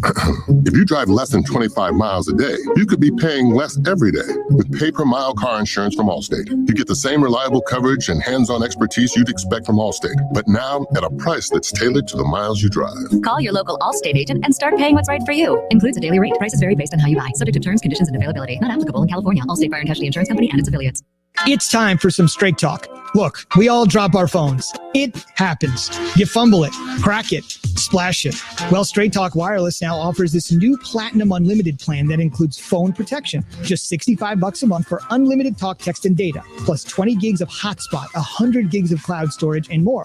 All on the best network. Straight Talk Wireless, no contract, no compromise. See Mobile Protect terms and conditions at Asurion.com/Straight Talk. Limitations and exclusions apply. For the one standing guard. For the eagle-eyed. For the knights in shining armor. And for all those who support them. We are Grainger, your experienced safety partner, offering supplies and solutions for every industry, committed to helping keep your facilities safe and your people safer. Call, click Grainger.com/safety, or just stop by. Grainger, for the ones who get it done. Napa know-how. Right now, get a 5-quart jug of Napa full synthetic motor oil and a platinum filter for just $22.98. They're an iconic duo like salt and pepper, a hammer and a nail, or the holidays and awkward hugs. You can't get one without the other. That's Napa full synthetic and a platinum filter for just $22.98. Quality parts, helpful people. That's Napa know-how. Napa know-how. General states pricing. Sales price is not included. Applicable state local taxes or recycling fees. Offer ends 12/31/20. Roosters would like to thank all of our loyal guests and all the loyal Buckeye fans for your support this year. Because of you, we've been able to stay open and keep our award-winning team employed. Our team members go above and beyond and are dedicated to providing you and your family the safest dining experience possible while still providing a fun, casual atmosphere to relax, laugh, and enjoy our award-winning food. Roosters, the official wing sponsor of Ohio State Athletics. Susie, I love you. Your skin is soft, like a fresh leather interior. Oh, Joe. Your smell is intoxicating, like that of a new tire. You always know how to make me blush. So this year I got you something special. Tires.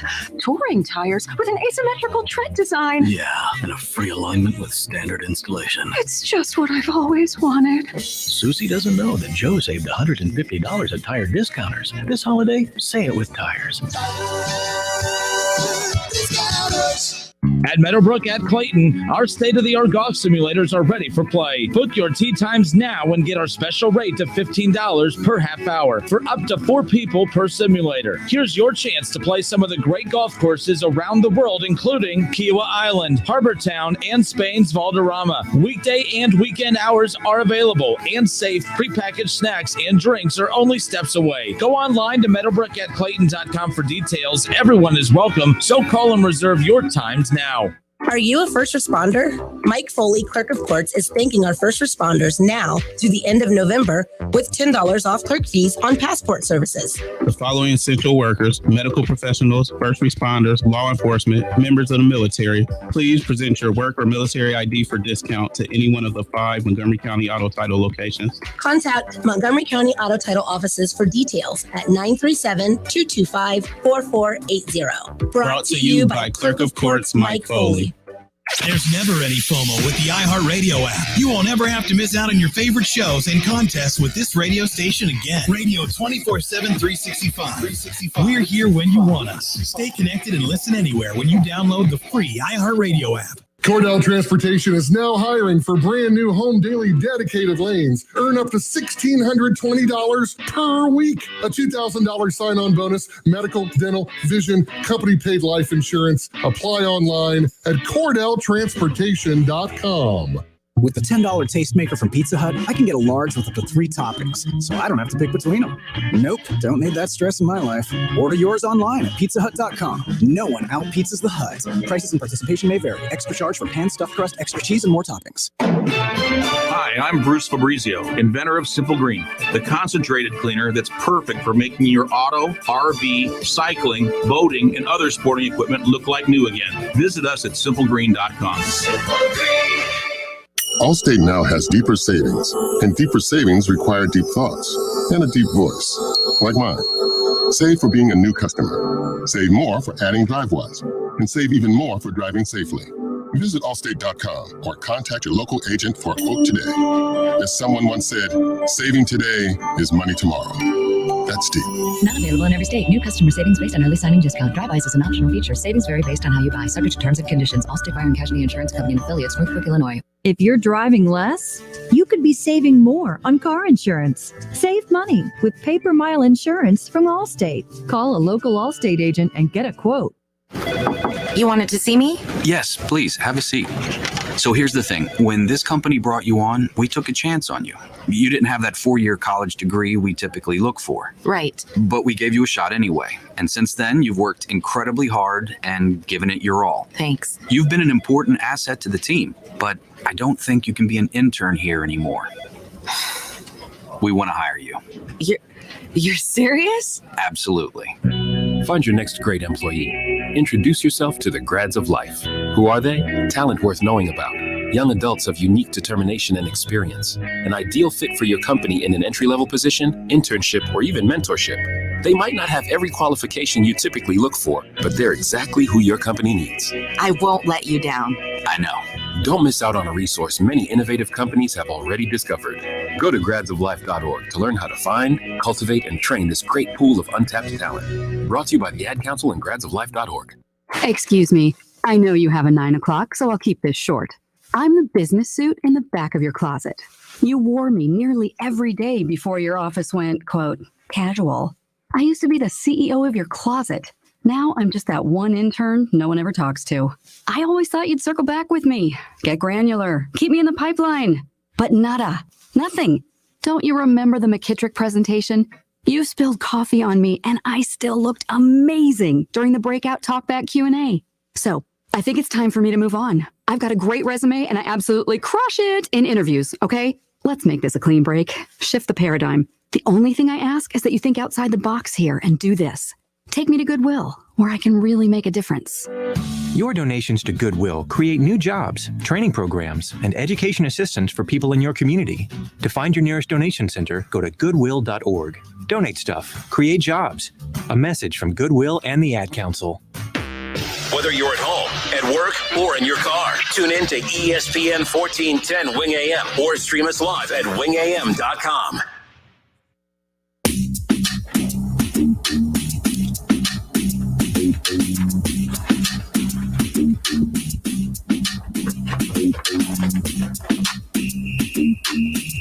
Justin Kinner, Kev Nash, back with you here on 1410 ESPN Radio. We're going to get into this Browns-Bengals conversation here in just a second. We've got to respond to Ralph Weber on Twitter. What up, Ralph? Ralph Weber on Twitter was upset about our conversation that we had about Alter a little bit ago. And again, I'm not ripping the kids or the team itself. I'm just curious, why does Alter get a pass? Why are they allowed to continue playing when their head coach and Coach Domsides test positive for COVID-19? How come they get to keep playing? They have their state semifinal matchup coming up on Friday night. Why? Again, it sounds like I'm saying that I don't want them to play. I'm more along the lines questioning, why are they allowed to play when your head coach tests positive positive. But other schools like Troy and Fairborn and most notably Northmont, who had a legit shot of winning a state championship this year, had their season pulled out from underneath them because of positive tests. So, of course, the frustration starts coming in. Ralph Weber says, how about you stop bitching about Alter and let the kids play? Well, pay attention, Ralph. I'm not saying that they shouldn't be able to play. I'm saying I'm trying to figure out how come they get a pass, but those other schools did not. What makes this different? Because the principal just says so. The principal comes out to the media and says, well, he's very diligent. He stays 6 feet away from students at all times. You know, he's very diligent that way. And he wears a mask constantly. There's no way he spread the virus. Okay, well, if he wears a mask constantly, never mind. I don't want to get into this, how did someone get the virus thing. But seriously, don't feed me that, because the rule should be if someone tests positive on your team, you're done. I don't want them done. I just want answers as to why Northmont and Fairborn and Troy and others had their season pulled out from underneath them. So Ralph, this goes out to you on Twitter.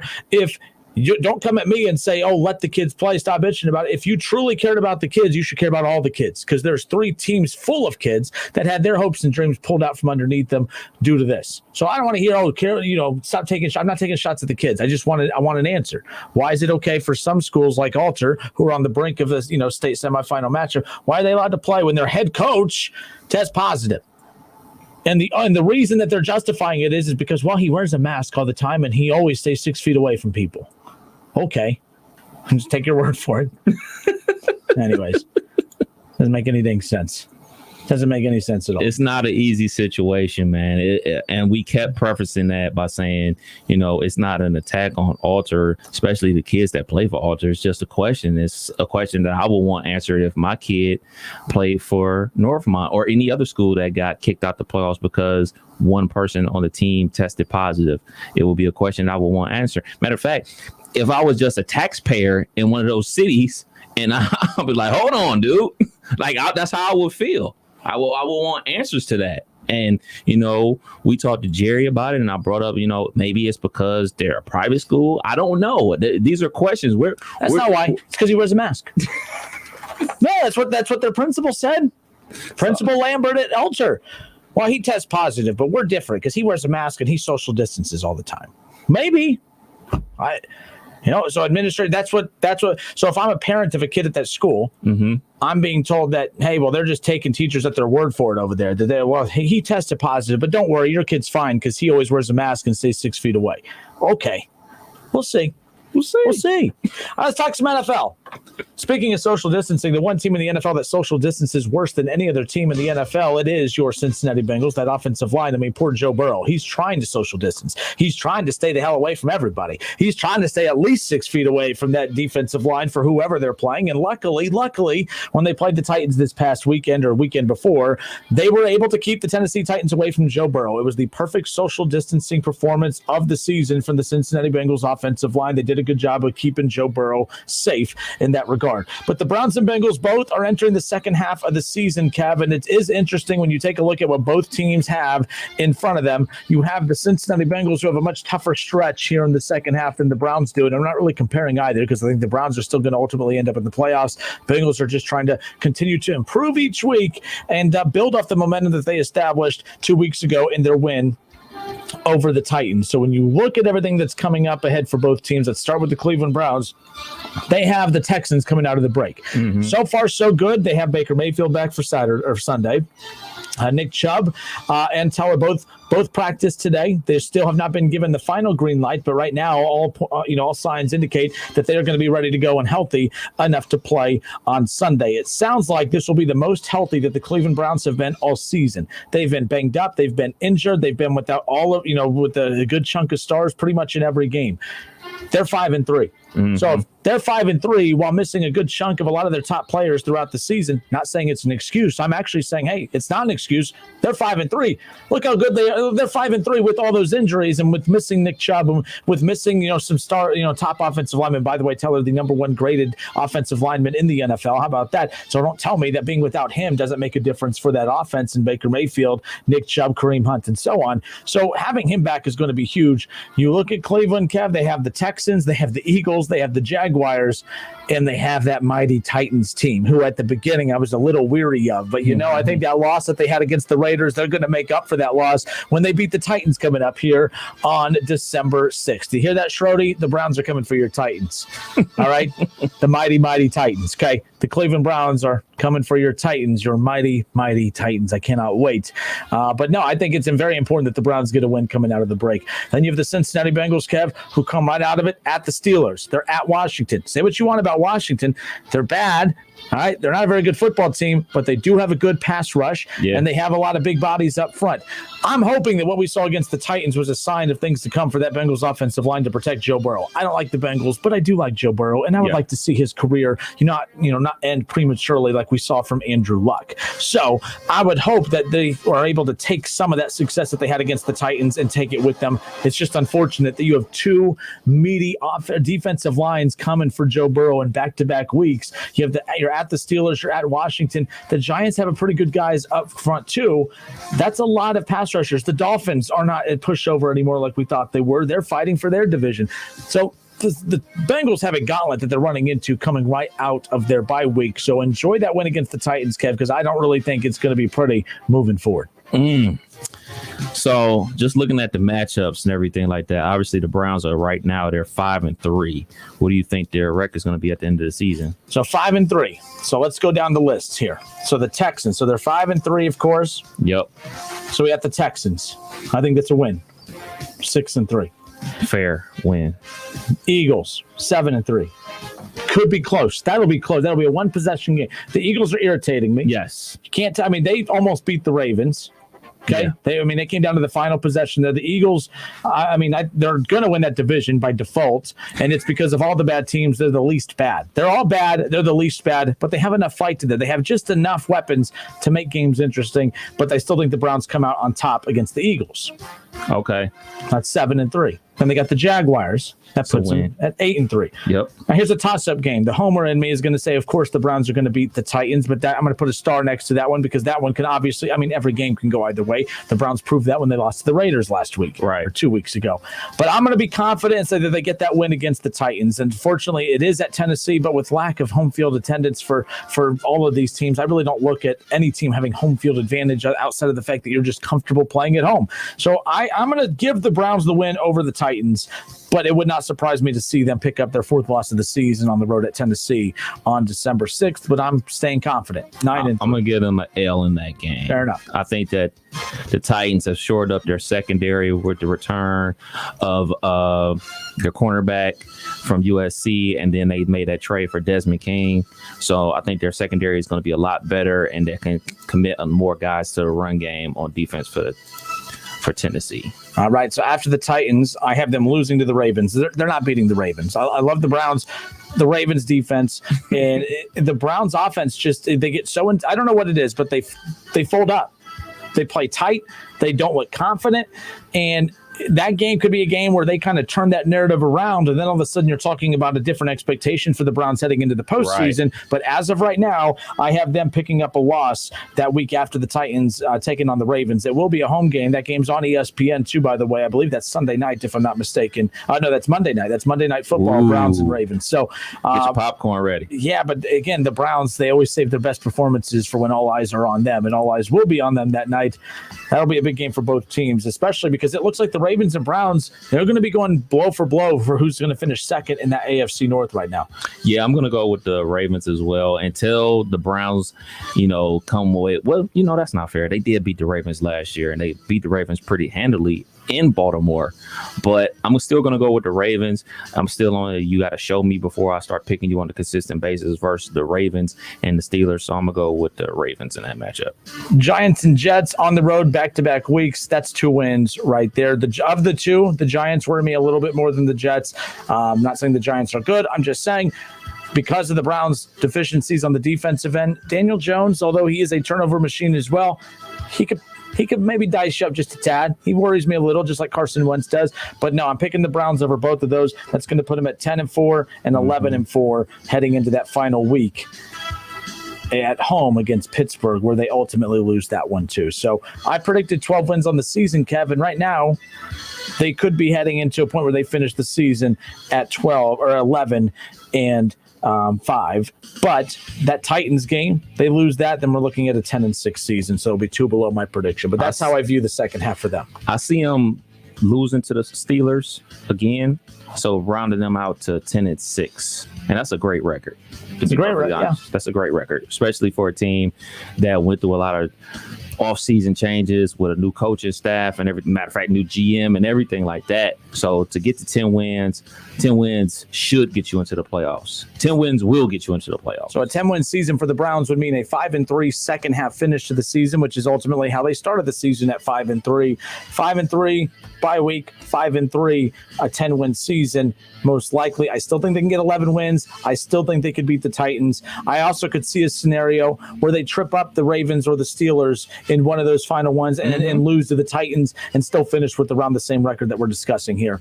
Or I could see them beating the Steelers or Ravens, one of those, and losing to a team like the Giants or fumbling along the way. You know, what if the Jets are 0-, what that would be 0-14 or 0-13 heading into that week 15 or whatever, week 14? Right. That would scare the hell out of me because it's at the Jets. And knowing Cleveland, who they are just a, accident waiting to happen, you never know. Once the Jets get to that level, it's a wrap. It's a wrap. They're not winning the game. Jets not winning the game. They had a good outing, quote unquote, versus New England and everything like that, and they still lost. Flacco was throwing the ball all over the place, threw for like 300 yards, 2 touchdowns, looking good, and they still lost. And they still lost. And they still lost. So again, I have the Cleveland Browns finishing 5-3 in the second half. And I think I don't think they're going to improve much from one half to the next. I think that the reason they're going to be able to go 5-3 in the back half is because they're getting Nick Chubb back. I think you started to see them deteriorate a little bit without Nick Chubb. We didn't see it at the beginning, Kev. In fact, they got to win over the Colts. They got to win over the Colts without Nick Chubb. Mm-hmm. Like, that's big. That's a huge win. For everyone out there that was like, oh, the Browns haven't played anybody. You're right. They played one somebody. Actually, they played a few somebodies, but they've only beat one somebody. They beat the Colts, and they did it without Nick Chubb. But they look, as each game goes on without their star running back, Kev, they look less and less confident each week. I think it's very important that they get him back. He may or may not be back by this Sunday against the Texans, but he should definitely be back by their matchup at home on the 22nd, a 1 o'clock kickoff against the Eagles. 5-3 second half, a 10-11 win team. I predicted 12-win team coming into the year. You laughed at that. But for me, being a Browns fan, picking the Browns to win 12, there's a realistic path to them coming within a game or two of that. I say that's pretty good, especially when you're talking about the Cleveland Browns. That's absolutely true. Us Steeler fans and us Bengals fans, we laugh at Kenner all day long and all the Browns fans out there, but you're very close to the playoffs, very close to 10 wins. We'll see. I sound like the Bengals. Almost. I sound like the Bengals fans now. Oh, I almost did it. Almost. All right, speaking of your Cincinnati Bengals, you look at a team that is 2-5-1, 8 games into the season. They had the same bye week as the Cleveland Browns. However, unlike the Browns, they took a ton of momentum into the bye week, and the fans are buying in. I mean, they've been buying into Joe Burrow since the beginning, but now you're starting to see a little bit of it come together. That was a very confident, solid performance against the Titans that ultimately allowed them to take that momentum into the bye week. But unfortunately, you got the Steelers coming out of the bye week, like any other opponent. I mean, if this was like, so for instance, their next 2 opponents are at Pittsburgh, at Washington. If you could have flip-flopped those, if you could have had Washington right out of the bye week, that would have been a great opportunity for the Bengals to come out of the bye week, pick up where they left off against the Titans, and then all of a sudden put yourself in position to be 3-5-1, which isn't great, but I mean, damn, now you have something to work with there. But I think they're going to be 2-6-1 right away coming out of the bye week. I don't know if they're going to get beat down. I still think Joe Burrow gets beat up. I don't know if they get beat down. And someone said the other day when we were talking about this that you can't say that they're not going to get blown out and that he's going to get beat up in the same sentence. I'm like, well, he's been getting beat up all year, and they haven't been getting blown out. They've only been blown out once. Every game has been outside of the Jaguars and the Titans. Every one of their losses outside of the Ravens has been a one-possession loss. And that's with him being sacked, I think, second or third most in the NFL, most amongst all rookies. So, yes, I still think there's a path where he continues to get beat up against the Steelers, but I still think the Bengals play close enough to make the game a little bit semi-interesting. I still think they lose to the Steelers coming out of the bye week. Just like I think the Browns can beat the Steelers in the last week of the season, I think the Bengals can beat the Steelers in this game coming up on Sunday. Am I going to pick that? No. I'm still going to pick the Steelers to win. So you're still going to pick the Steelers? Absolutely. All right. So they're 2-5-1 to come. So let's go down the list. So we have what we think is going to happen against Pittsburgh. Yep. But Cincinnati at the Steelers. For me, let me write this down again just because I want to make sure we are on the same page. They are 2-5-1. Yep. Coming out of the break, I think they're going to be 2-6-1 with the loss to the Steelers. I think they beat Washington. Agreed. So they're going to be 3-6-1 after that matchup with Washington. I think they could beat the Giants. I think they could be 4-6-1 after the Giants. I think they could beat the Dolphins, but I'm not going to give that one to them. I think that I'm not going to say Tua and the Dolphins. Tua has looked really good his first couple of games. He looked okay his first game. Looked really good last week in that shootout with Kyler Murray and the Cardinals. But I'm going to pick the Dolphins in a close one. I don't think the Bengals get blown out in that one. I'm going to say 4-7-1 following that matchup with the Dolphins. Agreed. I think they get their freaking 5th win of the season the following week as well against the Dallas Cowboys. Oh, yeah. I think this last weekend with the Cowboys versus Pittsburgh, that was their last effort. They gave everything they had. Get it, Justin Fields. They gave everything they had to try to get back on track to get a victory, and they didn't get it done, so they're going to basically give up. Yeah, I mean, so it's going to be, so then again, after the Cowboys, again, I think they beat the Cowboys. The Cincinnati Bengals, once they beat the Dallas Cowboys on December 13th, they will be 5-7-1. Then they got the Steelers the following week. That's at least at home. And so that's why I'm surprised that you're picking Cincinnati to win at Pittsburgh. That's why I think or at least having a shot. They have no shot of beating Pittsburgh at Pittsburgh. None. Zilch. Nada. But I'm intrigued by this matchup here. I don't anticipate Pittsburgh to still be undefeated by the time we get to this point of the season. So I think because of that, that's why I'm picking Pittsburgh even more, because I think right now, I think it's not I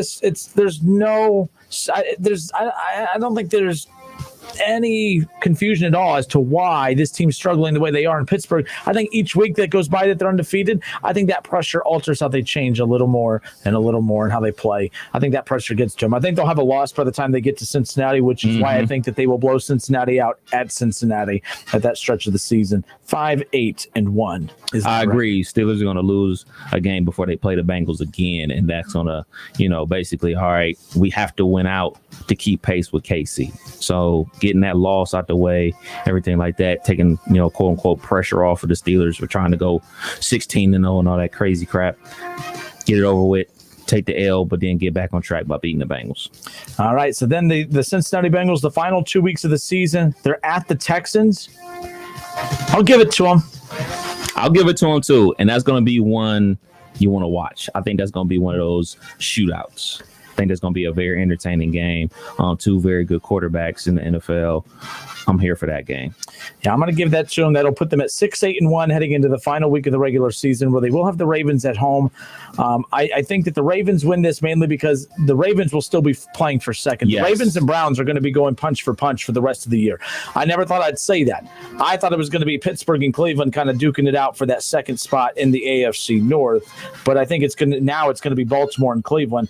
And I'm not putting Cleveland up on Baltimore's level, Kev, but because of Cleveland's schedule, Cleveland has a lot of wins in this second half. Baltimore is really going to have to work for a lot of their wins. That's what's going to make this race look like it's quicker than what it actually is. Records don't always tell the story, like an 8-0 Steelers team. A lot of uncertainty with that Steelers team. Right.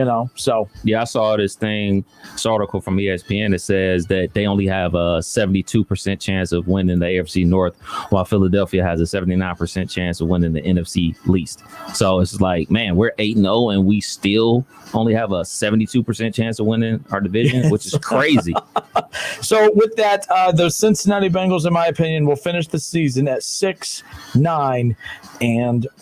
Likewise, 6-9-1 is what I have the Cincinnati Bengals final record being by the end of the season, which again, you're playing yourself out of pretty much any significant draft pick. But again, this is a very deep draft for offensive linemen. I'm not a big advocate for the Bengals building the O-line through the draft because I think you need to get veteran guys now, as we've discussed. But this 6-9-1 record interests me, Kev, because not because of what they have coming up, but it's because of what's in their past. The woulda, coulda, shoulda. Mm-hmm. All right, let's do the woulda, coulda, shoulda game. Yeah, let's go back in time, shall we? How about that Chargers game that they could have taken into overtime, that they missed the kick? They lose 16-13. Let's say we give them that win. Let's say we give them that win. AJ Green had a touchdown and they waved it off for pass interference. So, I mean, they had an opportunity to win the game several times. So they could have been 7-8-1. Yep. All right, Cleveland, they let Cleveland run all over them. We're not just saying this because they weren't going to beat Cleveland that night. The score was closer than what it actually was. They couldn't stop Cleveland. For as bad as the defense for the Bengals has been, that's the worst it's looked outside of the Ravens, but that's just because it's the Ravens. The Eagles tie. Take that tie away. They should have won. That puts them, guess what, at 8-8. 8-8. All right, let's continue to go through this. All right, the Colts 31-27. You had a 21-point lead, 21-0 lead to start. I'm going to give if that result flips, Kev, if they're able to close out that one, they're 9-7. Like, that's the thing. I rip this team. And I know sometimes I'm just trying to, just kind of really just, poke at them a little bit. But this is a team that, after being a 2-win team last year, had the potential to be a 9-win team. Like, that's what's frustrating if you're a Bengals fan, and I get it. Cleveland, you should have beat Cleveland the second time. You're a 10-win team. And remember what I predicted back in July? Remember in June and July? Remember I said Cleveland was good, or Cincinnati was good enough to be a 9 to 10-win team? You laughed at me. I know you're taking that real quick, but you laughed at me. Because of this, because of the offense. So it sounds like I'm being a little bit more over complimentary about the Bengals. I'm not. I'm just pointing out how close they actually are, which is what Bengals fans have been trying to point out to me. They've been trying to tell you. But this is why I've been more critical of the Bengals than most, is because you can't, Bengals fans, try to convince me that, well, we're just a rebuilding team. Well, this offensive line is the worst in football. Is it, though? Can you have the worst offensive line in football if your quarterback's throwing for over 300 yards a game? I don't think you can. Can you have the worst offensive line in football and the worst defense in football, which is what the Bengals love to try to preach? We have the worst offensive line in football. We have a horrible defense. Can you really have the worst offensive line and the worst defense in football when 6 of your first half losses have all come by one possession?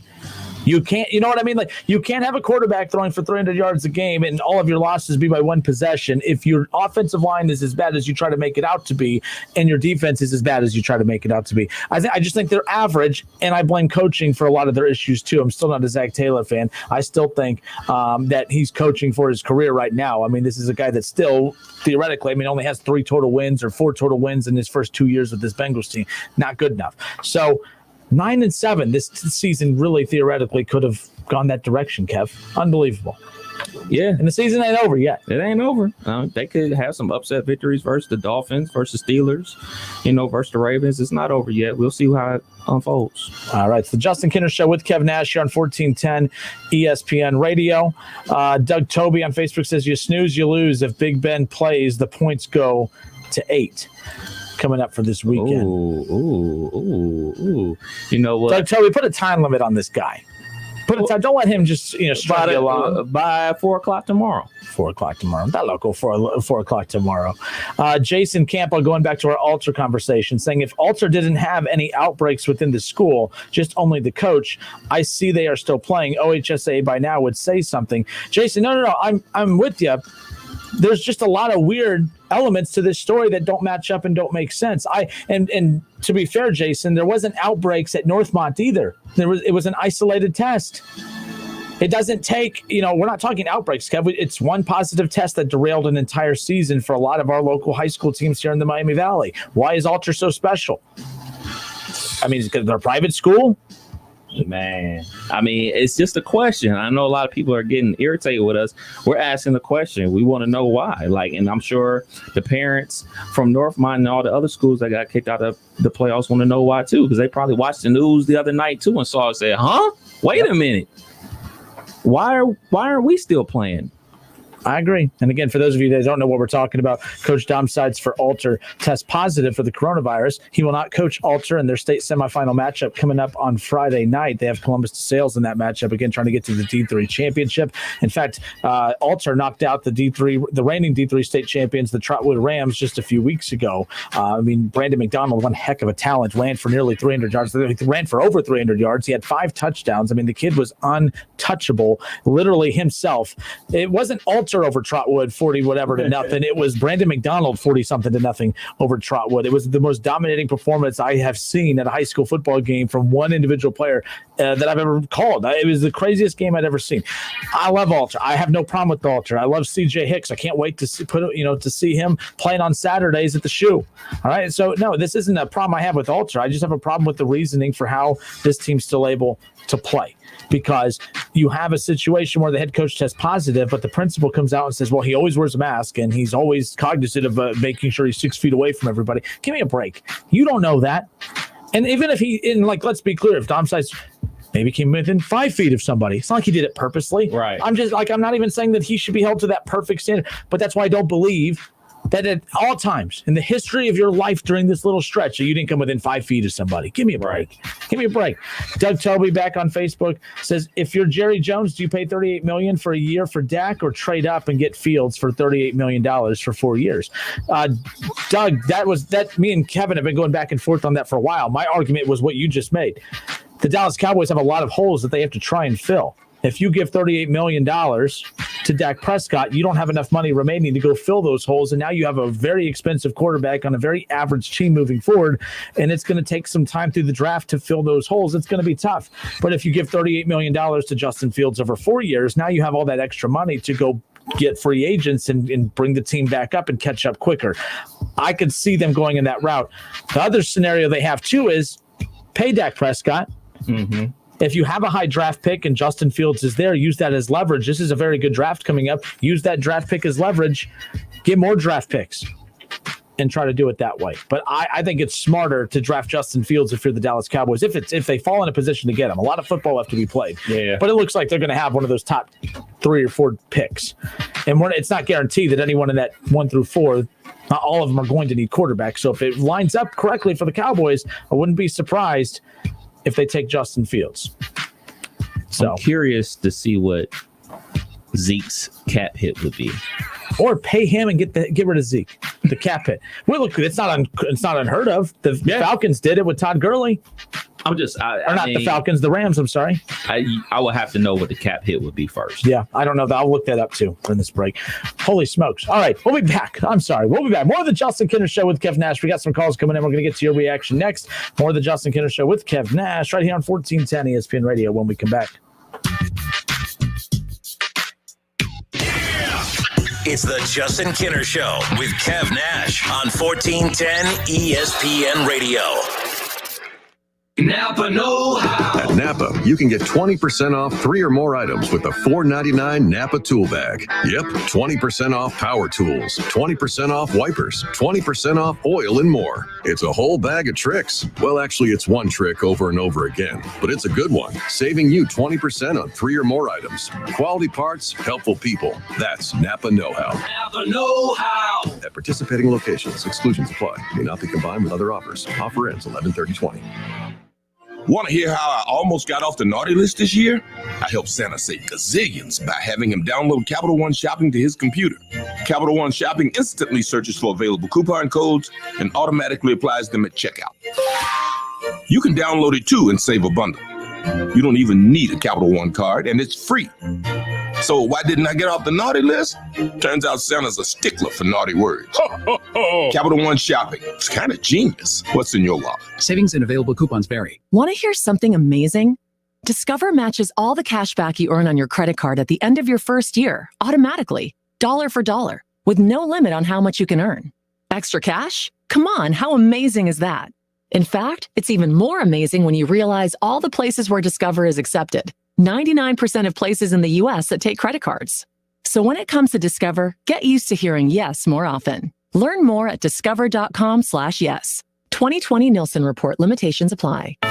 There's no place like home for the holidays or HomeDepot.com for holiday decor with Black Friday prices inside and out, like artificial Christmas trees starting at just $39.98, or outside lights and playful inflatables to bring joy to the neighborhood. Order holiday decor online and you'll even get free delivery. Holiday decorating improved with an assortment of holiday decor plus free online delivery from HomeDepot.com. How doers get more done while supplies last. This is Dr. Mashika Roberts, Columbus Health Commissioner. The pandemic is more than a physical health issue. As parents, it's important to remember that our children are also coping with drastic life changes. 1 in 4 teens misuse a prescription drug at least once in their lifetime. We must talk to our kids about healthy coping strategies and the dangers of prescription drug misuse. Visit don'tliveinDenial.org to learn how to dispose of your leftover pills and talk to your kids about opiates. At the Home Depot, we improve things. This holiday season, we've improved Black Friday. Instead of one day of crazy, we've lowered prices now, and they'll stay low all season. From decorations to dishwashers, wreaths to ratchet sets. So sleep in. You're not going to miss Black Friday. Not one little bit. Black Friday improved. The best prices of the year already here at the Home Depot. How doers get more done. U.S. only while supplies last. See store for details. Want to hear something amazing? Discover matches all the cash back you earn on your credit card at the end of your first year, automatically, dollar for dollar, with no limit on how much you can earn. Extra cash? Come on, how amazing is that? In fact, it's even more amazing when you realize all the places where Discover is accepted. 99% of places in the U.S. that take credit cards. So when it comes to Discover, get used to hearing yes more often. Learn more at discover.com/yes. 2020 Nielsen Report. Limitations apply. The great thing about facts, they're proven. Like the fact that crude oil contains impurities, or that base oil made from natural gas is 99.5% free of impurities. And the fact that Pennzoil is the first synthetic motor oil made from natural gas, not crude oil. It gives you unbeatable engine protection. The proof is in the Pennzoil. Based on Sequence 4A wear test using SAE 5W30. Available at Pet Boys. And now another edition of Obvious News from Geico. A study says that soft talkers do not make great radio personalities. We asked local librarian Steve Sage about this, and here's what he said. Honestly, I don't buy it. I think I make very captivating radio. Also in Obvious News, Geico makes it easy to save money and easy to manage your policy with the Geico app. So switching is a really smart decision. How does Steve feel about this? Oh, I love the Geico app. I use it all the time. That's Obvious News from Geico.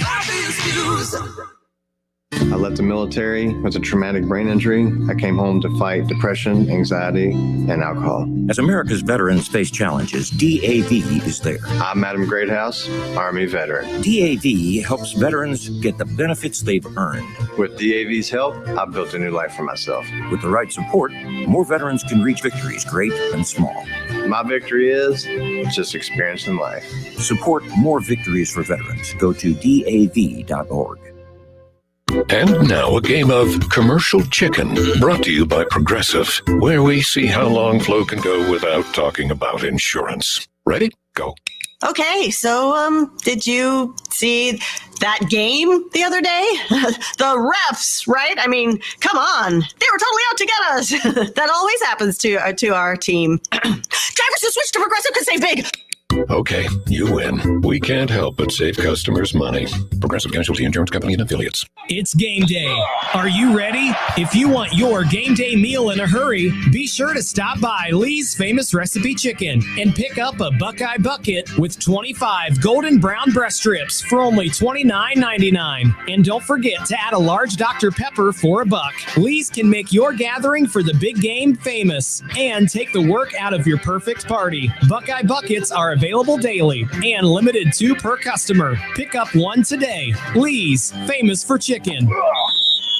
When you need an expert to help navigate the home loan process, Rocket can. When you want the ability to adjust your loan options in real time, Rocket can. Rocket Mortgage. Hey everybody, it's Stephen A. Smith, and everyone knows my feelings on Cowboys fans. But really, Justin Kenner, you're a Cowboys fan and a Browns fan? Good Lord have mercy. I don't know what the hell to do with y'all. I really don't. It's the Justin Kenner Show with Kev Nash. Weekdays from 3 to 6 p.m. on 1410 ESPN Radio. All sports, all the time. This is 1410 ESPN Radio.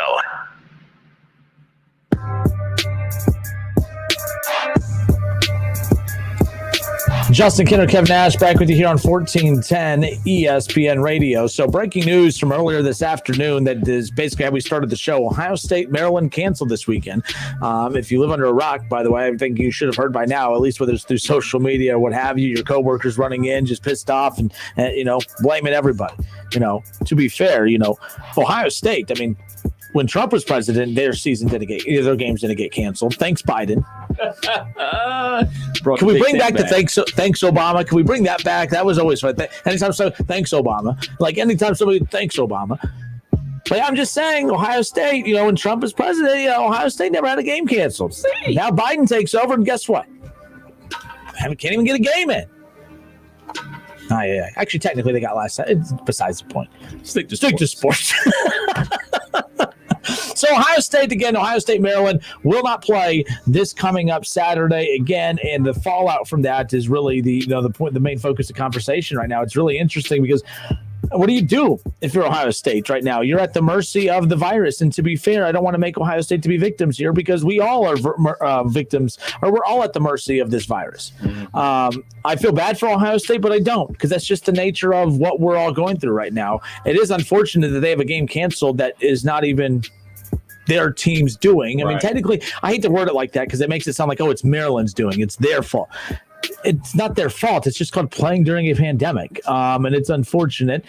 And so Maryland has an outbreak again. Breaking news: Ohio State, Maryland canceled. An elevated rise in COVID cases throughout the Maryland program has led to this point. So now Ohio State, in a season where you only get 8 games, now will only get 7 games in. And let's be clear, they're already 3 games in. So now you only have 4 games left. Who's to say that this doesn't happen again over the next 4 weeks against these upcoming 4 opponents? I mean, imagine, Kev, if we get to the final week, Ohio State, Michigan, and one of those 2 teams has an outbreak. Man, imagine. And I have to say, imagine, and I'm ready to say, oh man, stop. But no, we're sick. I mean, for when we get Ohio State season back, then we have a game canceled. Luckily, it's just Maryland, but it's not the point. Yeah, it's not the point. Is we want to see some football, and we got a chance to win a national championship, but we're battling against COVID, our regular opponents, the fact that we got to get 6 games in so we can qualify for the Big Ten championship game. There's so many factors fighting against not just Ohio State, but every team out there.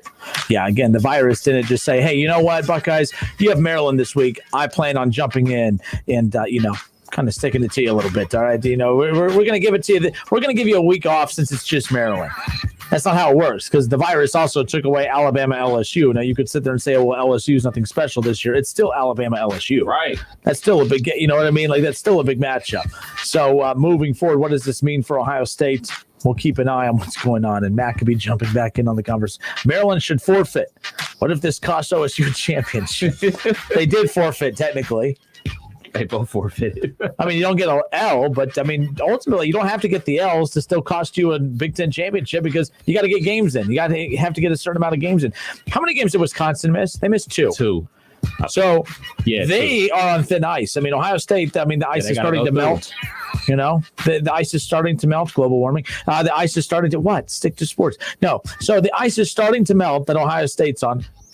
If you're Wisconsin, you're on thin. I mean, you could fall through at any point right now. Yeah, they miss one more, it's over. They're done. But they're still undefeated. They still have a shot. Facts. Who they got? They got Michigan this week, right? Yes, sir. 7:30. See, they got their Maryland too. We'll be back in a moment. Don't go anywhere. More of the Justin Kinner Show with Kevin Nash next. It's the Justin Kinner Show with Kev Nash on 1410 ESPN Radio. And now a game of Commercial Chicken, brought to you by Progressive, where we see how long Flo can go without talking about insurance. Ready? Go. Hi. Guess we should talk about something. How's the vermicelli game in your town? Got any good Vietnamese restaurants? Vermicelli? Oh, it's a noodle. Very good. Drivers who switch to Progressive could save big. Okay, you win. We can't help but save customers money. Progressive Casualty Insurance Company and Affiliates. The Home Depot has holiday savings of up to 40% on select appliances, like a Whirlpool 4-door French door refrigerator for just $15.98. It's perfect for a busy kitchen full of helping hands. That's where its fingerprint-resistant stainless steel finish really shines. Order online and get free delivery. Holiday appliance shopping improved, up to 40% off select appliances. Now at the Home Depot. How doers get more done. Continental U.S. only, while supplies last. Valid through December 2nd. Free delivery on orders $396 or more. Allstate now has deeper savings, and deeper savings require deep thoughts and a deep voice, like mine. Save for being a new customer. Save more for adding DriveWise, and save even more for driving safely. Visit allstate.com or contact your local agent for a quote today. As someone once said, saving today is money tomorrow. That's deep. Not available in every state. New customer savings based on early signing discount. DriveWise is an optional feature. Savings vary based on how you buy. Subject to terms and conditions. Allstate Fire and Casualty Insurance Company and affiliates, Northbrook, Illinois. eBay has gifts that say a lot, but don't cost a lot. So save big on a DeWalt drill set for dad that says, let's get to work. Tell your all-star niece it's time for takeoff with Air Jordans at not-so-sky-high prices. And get a certified refurbished Bose soundbar for your husband that says, we're going to need a bigger home theater. Say a lot, save a lot on gifts from eBay for those who mean a lot. Have you ever thought about having a podiatric physician examine your feet? Doctors of podiatric medicine set broken bones, perform wound care, and remove bunions. Common health issues that they treat include ingrown or fungal nails, corns, warts, and skin problems like athlete's foot. Foot exams are easy and can prevent many foot problems. If you can't walk, work, or enjoy sports activities without pain, what are you waiting for? To find a podiatric physician who is a member of the Ohio Foot and Ankle Medical Association, visit associationsadvanceohio.com. Big news from Dell Technologies. Black Friday's here with deals up to 50% off small business computers with Intel Core processors. Call 877-ASK-DELL or visit Dell.com/SB Black Friday. NFL fans, the season is finally here. Get your picks submitted at wingam.com. Click on contest and enter the Pro Football Challenge. Weekly winners will win $20 in Frickers Fun Bucks. Get to wingam.com and get your NFL picks submitted now. Touchdown! Incredible!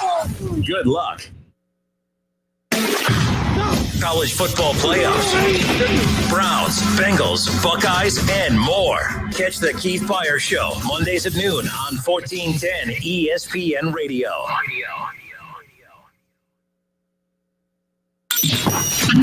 WING 1410 Dayton, Dayton's ESPN Radio.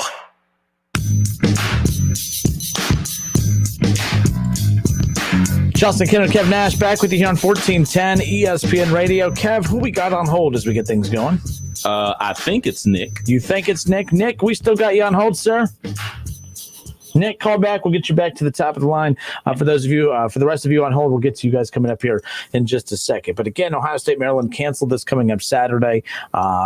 Yeah, we'll just keep an eye and keep you updated as far as what's next, as far as that goes. You know, we're talking high school football today with Alter and everything, and you know they're getting the opposite treatment. They're getting to play despite a positive test. Ohio State doesn't get to play despite that, even though it wasn't their positive test. But Kev, the college football playoff is going to start heating up. In fact, the very first, if I'm not mistaken, the very first college football playoff poll comes out this Tuesday. Yep. That's why this is also kind of not concerning. It's not concerning. Ohio State's going to be in their top four. Yeah. I do anticipate Ohio State is a 3 lock. I think they are locked at 3. I don't think their schedule warrants moving them up or down at all for the rest of the year. Them missing on a game this week. That's why, like this past weekend, they played Rutgers, gave it 27 points, looked a little iffy on defense. No one thinks that's who they truly are, but they still had to, they penalized Ohio State by keeping them at 3, in my opinion. Like I don't know about you, but I felt they penalized them by keeping them at 3. I would say they look disinterested. Fair. Especially in the second half. Well, they better be careful because there's a lot of disinteresting games that they can get them if they're not careful, right? Yeah, for sure. And like we said earlier in the season, Ohio State better become big Indiana fans. I saw this matchup coming, and I was thinking all really Indiana has to do is get past Michigan. They got past Michigan last week. They got Sparty this week. And for the Ohio State to have a good win on their resume, it has to be Indiana because there's nobody else. Like obviously the Rutgers is Rutgers. Who else they got? They have Rutgers, they have Maryland, they have Indiana, Michigan, and Illinois. Yeah, like there's nothing there. So as a Buckeye fan, you need to be an Indiana fan. Obviously, you want them to beat Sparty this week, lose to us next week, and beat Maryland, beat Wisconsin, and beat Purdue. So basically, you're hoping for them to only have one loss so they can be like a top 10 opponent on your strength of schedule just in case any wacky things happen. How about this? Is this a ruling? If a team plays more games than you, they could finish above you in the rankings, even if they have a better record. Justin Holbrook tweets this out. News reporter saying Ohio State's canceled game versus Maryland means that if the Buckeyes don't play against Indiana next week, this is a given. If the Buckeyes don't play against Indiana next week and the Hoosiers win their last 3 games, they would play for the Big Ten title instead of Ohio State because they will have played and won one more game than Ohio State.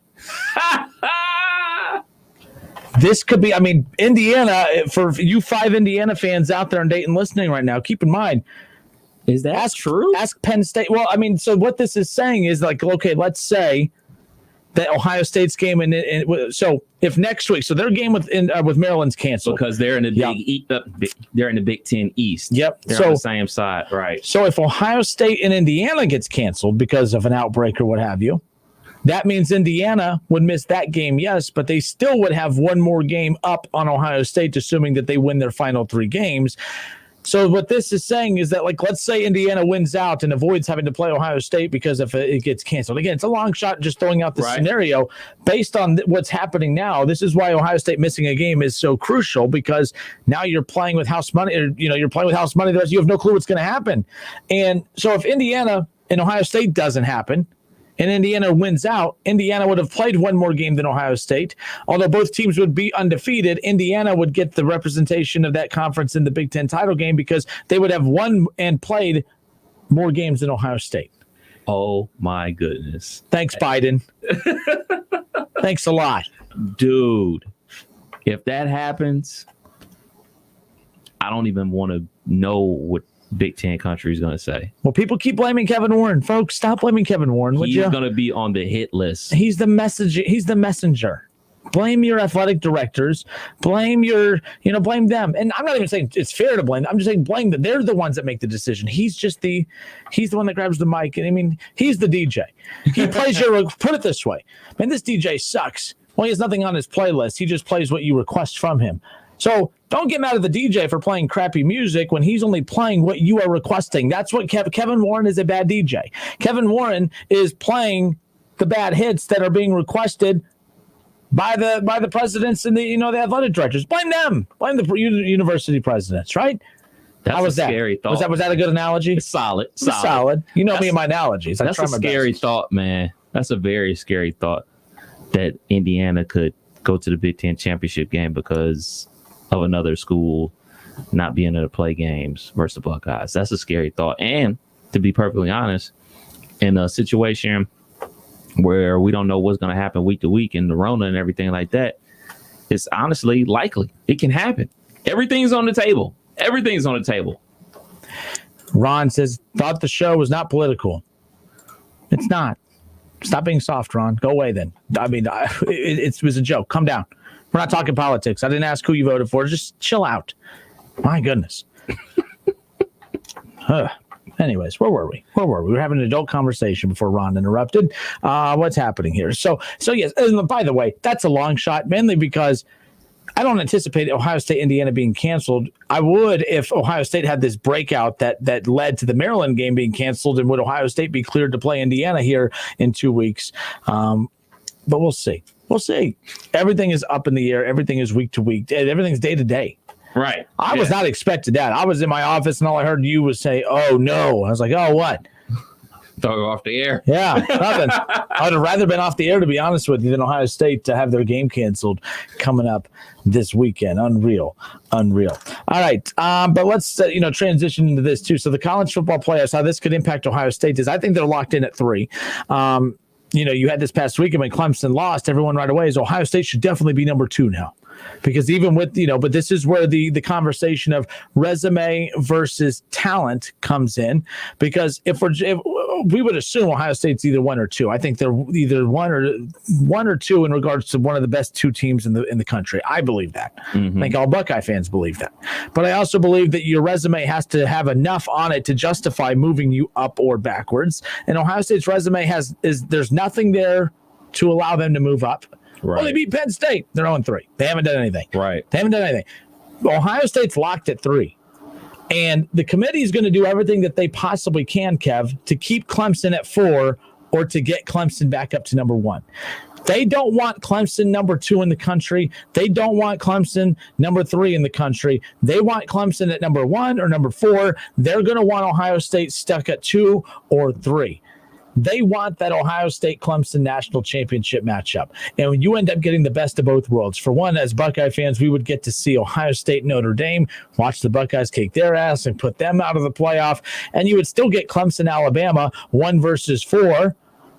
And then that's where you would either get Ohio State-Alabama on the national championship game or Ohio State-Clemson. It is the perfect storm. And then Maryland, then Rutgers, holy smokes, going down the whole Big Ten roster. Then you'd have Notre Dame ruin the whole damn thing by beating Ohio State. Watch. My goodness. But you know what I mean? Like that's why, to me, Ohio State's locked at number 3. There is not a game on the schedule remaining that will justify putting Ohio State at number 1. I'm not hating. It's just the reality of it. Clemson is going to have a chance to play Notre Dame again in their ACC title game. And when that happens, that win becomes better than anything Ohio State has, which would justify leapfrogging Ohio State to putting them back at number 1 if it comes down to it. Although I truly believe Alabama is not relinquishing that number 1 spot. I mean, they could lose it, but Kev, you know what I mean? Yeah. Like they're favored in every one of their games moving forward. They already beat Georgia. They took care of what they needed to. So Alabama's locked at 1. I believe Clemson, the best thing for the committee, I think the committee is happy that they lost. I think the committee is happy that they lost because they're assuming that they'll beat Notre Dame the next time. So you can keep them at number 4 and leapfrog Ohio State, and Ohio State's number 4. They are trying to keep Ohio State and Clemson as far from each other as possible. They do not want them touching each other in the first round of the college football playoff. I think they want that national championship game. Ohio State, Alabama, Ohio State, Clemson, that could be fun. Will be fun. Clemson beats Notre Dame in the ACC championship game, relatively close game, say by 5 points, a touchdown. Notre Dame stay in the top 4? Yes, just because I don't think there's any strong number 5.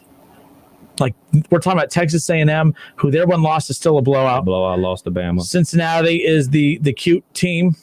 But you can't, I'm sorry, you just can't justify. I don't care how well they've been playing. Cincinnati, if they finish undefeated, it's insulting that the college football playoff will give them that 5th spot. Like, to me, I think that's insulting. Oh, don't worry, you're ranked number 5. I think that's insulting. You almost made it. Yeah. That, like, you know what's the worst is like a Black Friday. Of course, this Black Friday won't be like typical Black Fridays, but you wait in line. You want that damn TV. You want that whatever. I've never waited in line for anything in Black Friday. I think that's dumb, but a lot of people do it.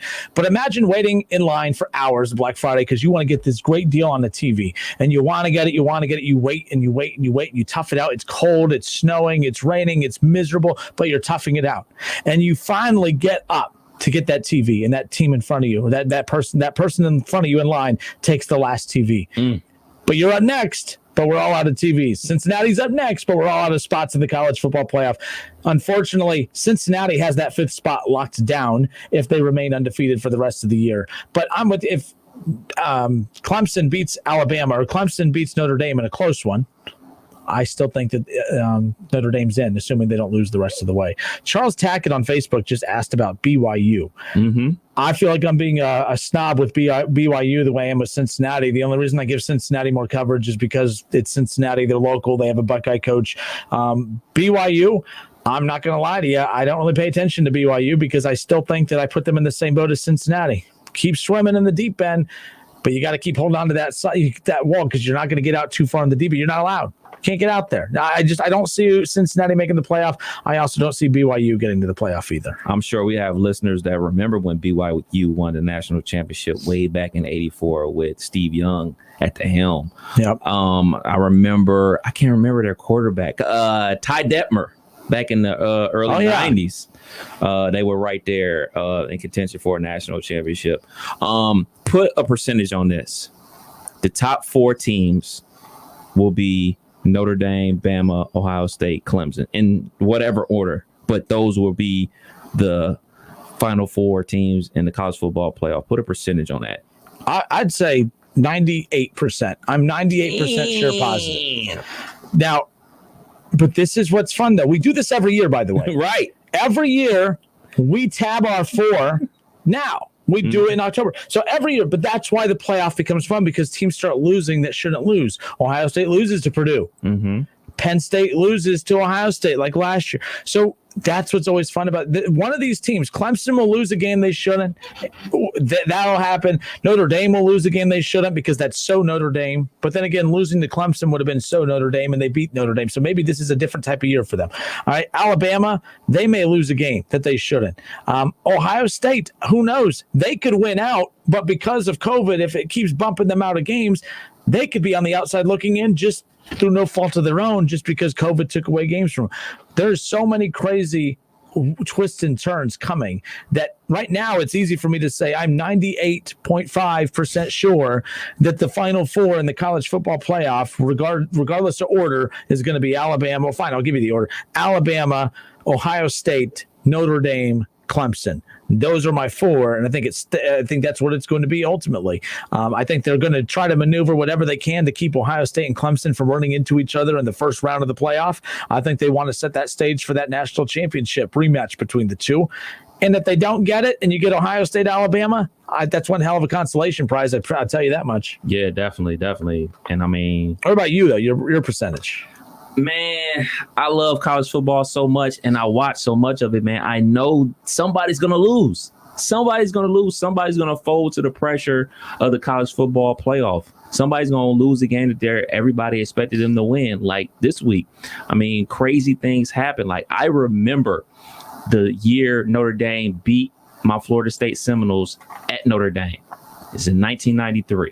I had a Charlie Ward jersey.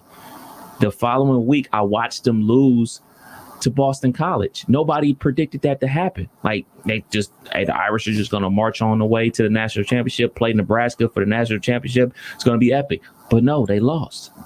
Like, we see this all the time. Like, the first college football rankings of last year had Ohio State, LSU, Bama, and Penn State. Yep. It never ends that way. It never ends that way. It never ends that way, man. Like, teams lose, man.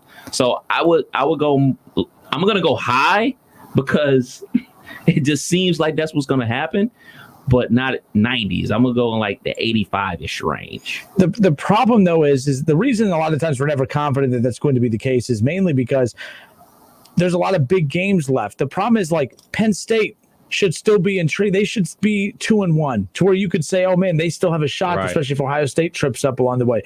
We should be talking about, more than just the teams that we are. Florida lost a game that they shouldn't have. Texas A&M's 5-1.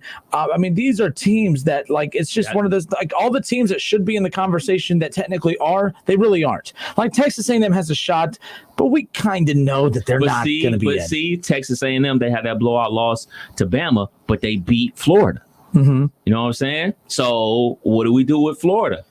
But then, see, this is where it really gets interesting, because then you start looking at Florida, and they lose to Texas A&M 41-38.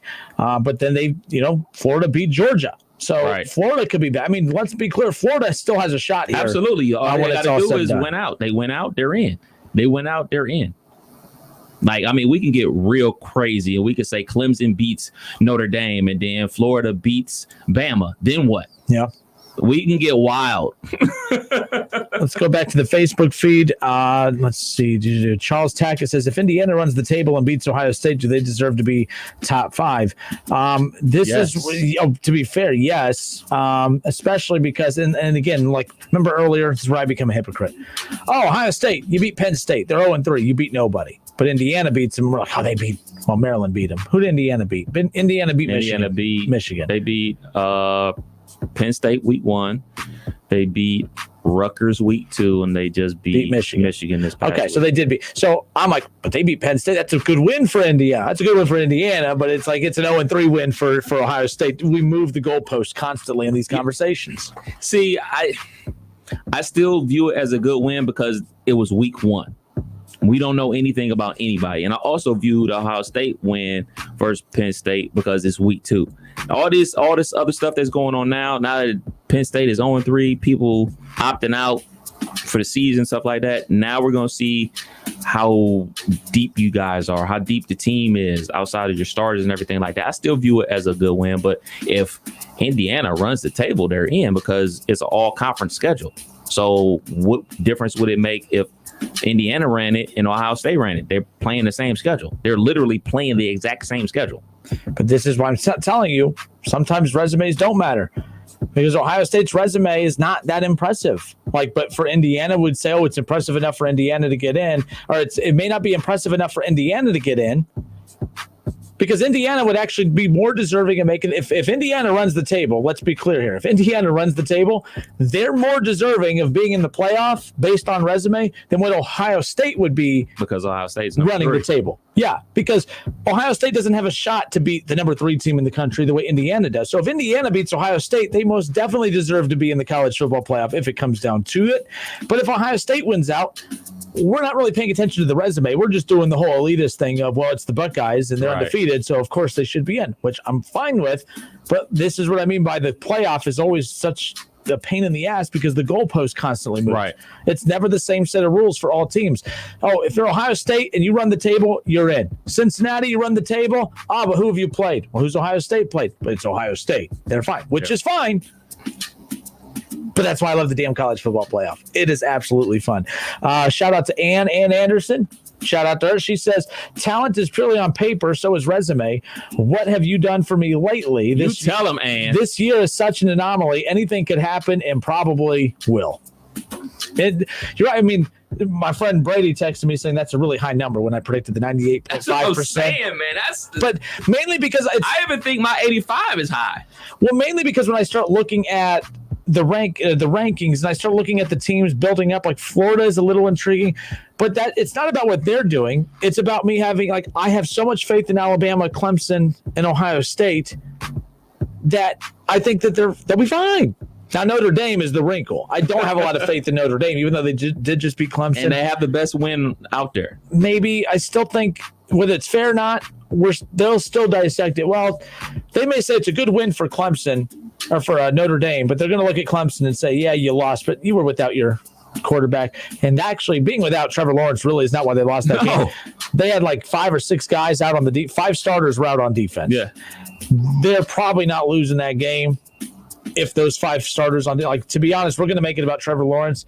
That Oogie Boogie, whatever his name is, that kick a ball out. Yeah. I mean, good for Dabo Swinney. Going from Deshaun Watson, you took a little bit of a break there at the beginning, but then you went and got, you had Trevor Lawrence right there in the wing waiting, and now you got Oogie Boogie. All right, that's his name for me, by the way. It's Oogie Boogie. Get his Heisman Trophy ready for next year. Heisman Trophy winner, Oogie Boogie. The Clemson Tigers. All right, folks, so let me make sure we got all the Facebook comments in. Last one here. Doug Toby says, what if Indiana canceled? Do they have to show proof of a COVID-19, or can they just say they have a COVID-19 outbreak? Fake news. So, and then Larry Atkinson says, Atkinson. Sorry. Oh, Larry. Sorry, Larry. He's going to kill me now. Go Houday. I'll be nice. Give him a Houday. What if Notre Dame beats Clemson again? Clemson's out. Clemson's out no matter who they lose to moving forward, even if they lose by a field goal and quadruple overtime to Notre Dame. Again, they're out. Yep. They're out. Your 2-loss team is not getting in. I still think can we definitively say a 2-loss team will never make the college football playoff? I won't say never, but 2 losses this year, they're out. But shoot, it's exactly what you said a couple of days ago. We're totally neglecting anything that's going on in the Pac-12. Totally neglecting that. Because exactly. A team from the Pac-12 could go undefeated and crash the party. Herm Edwards' team, by the way, Arizona State, that game, I think, is on the verge of being canceled. Yes.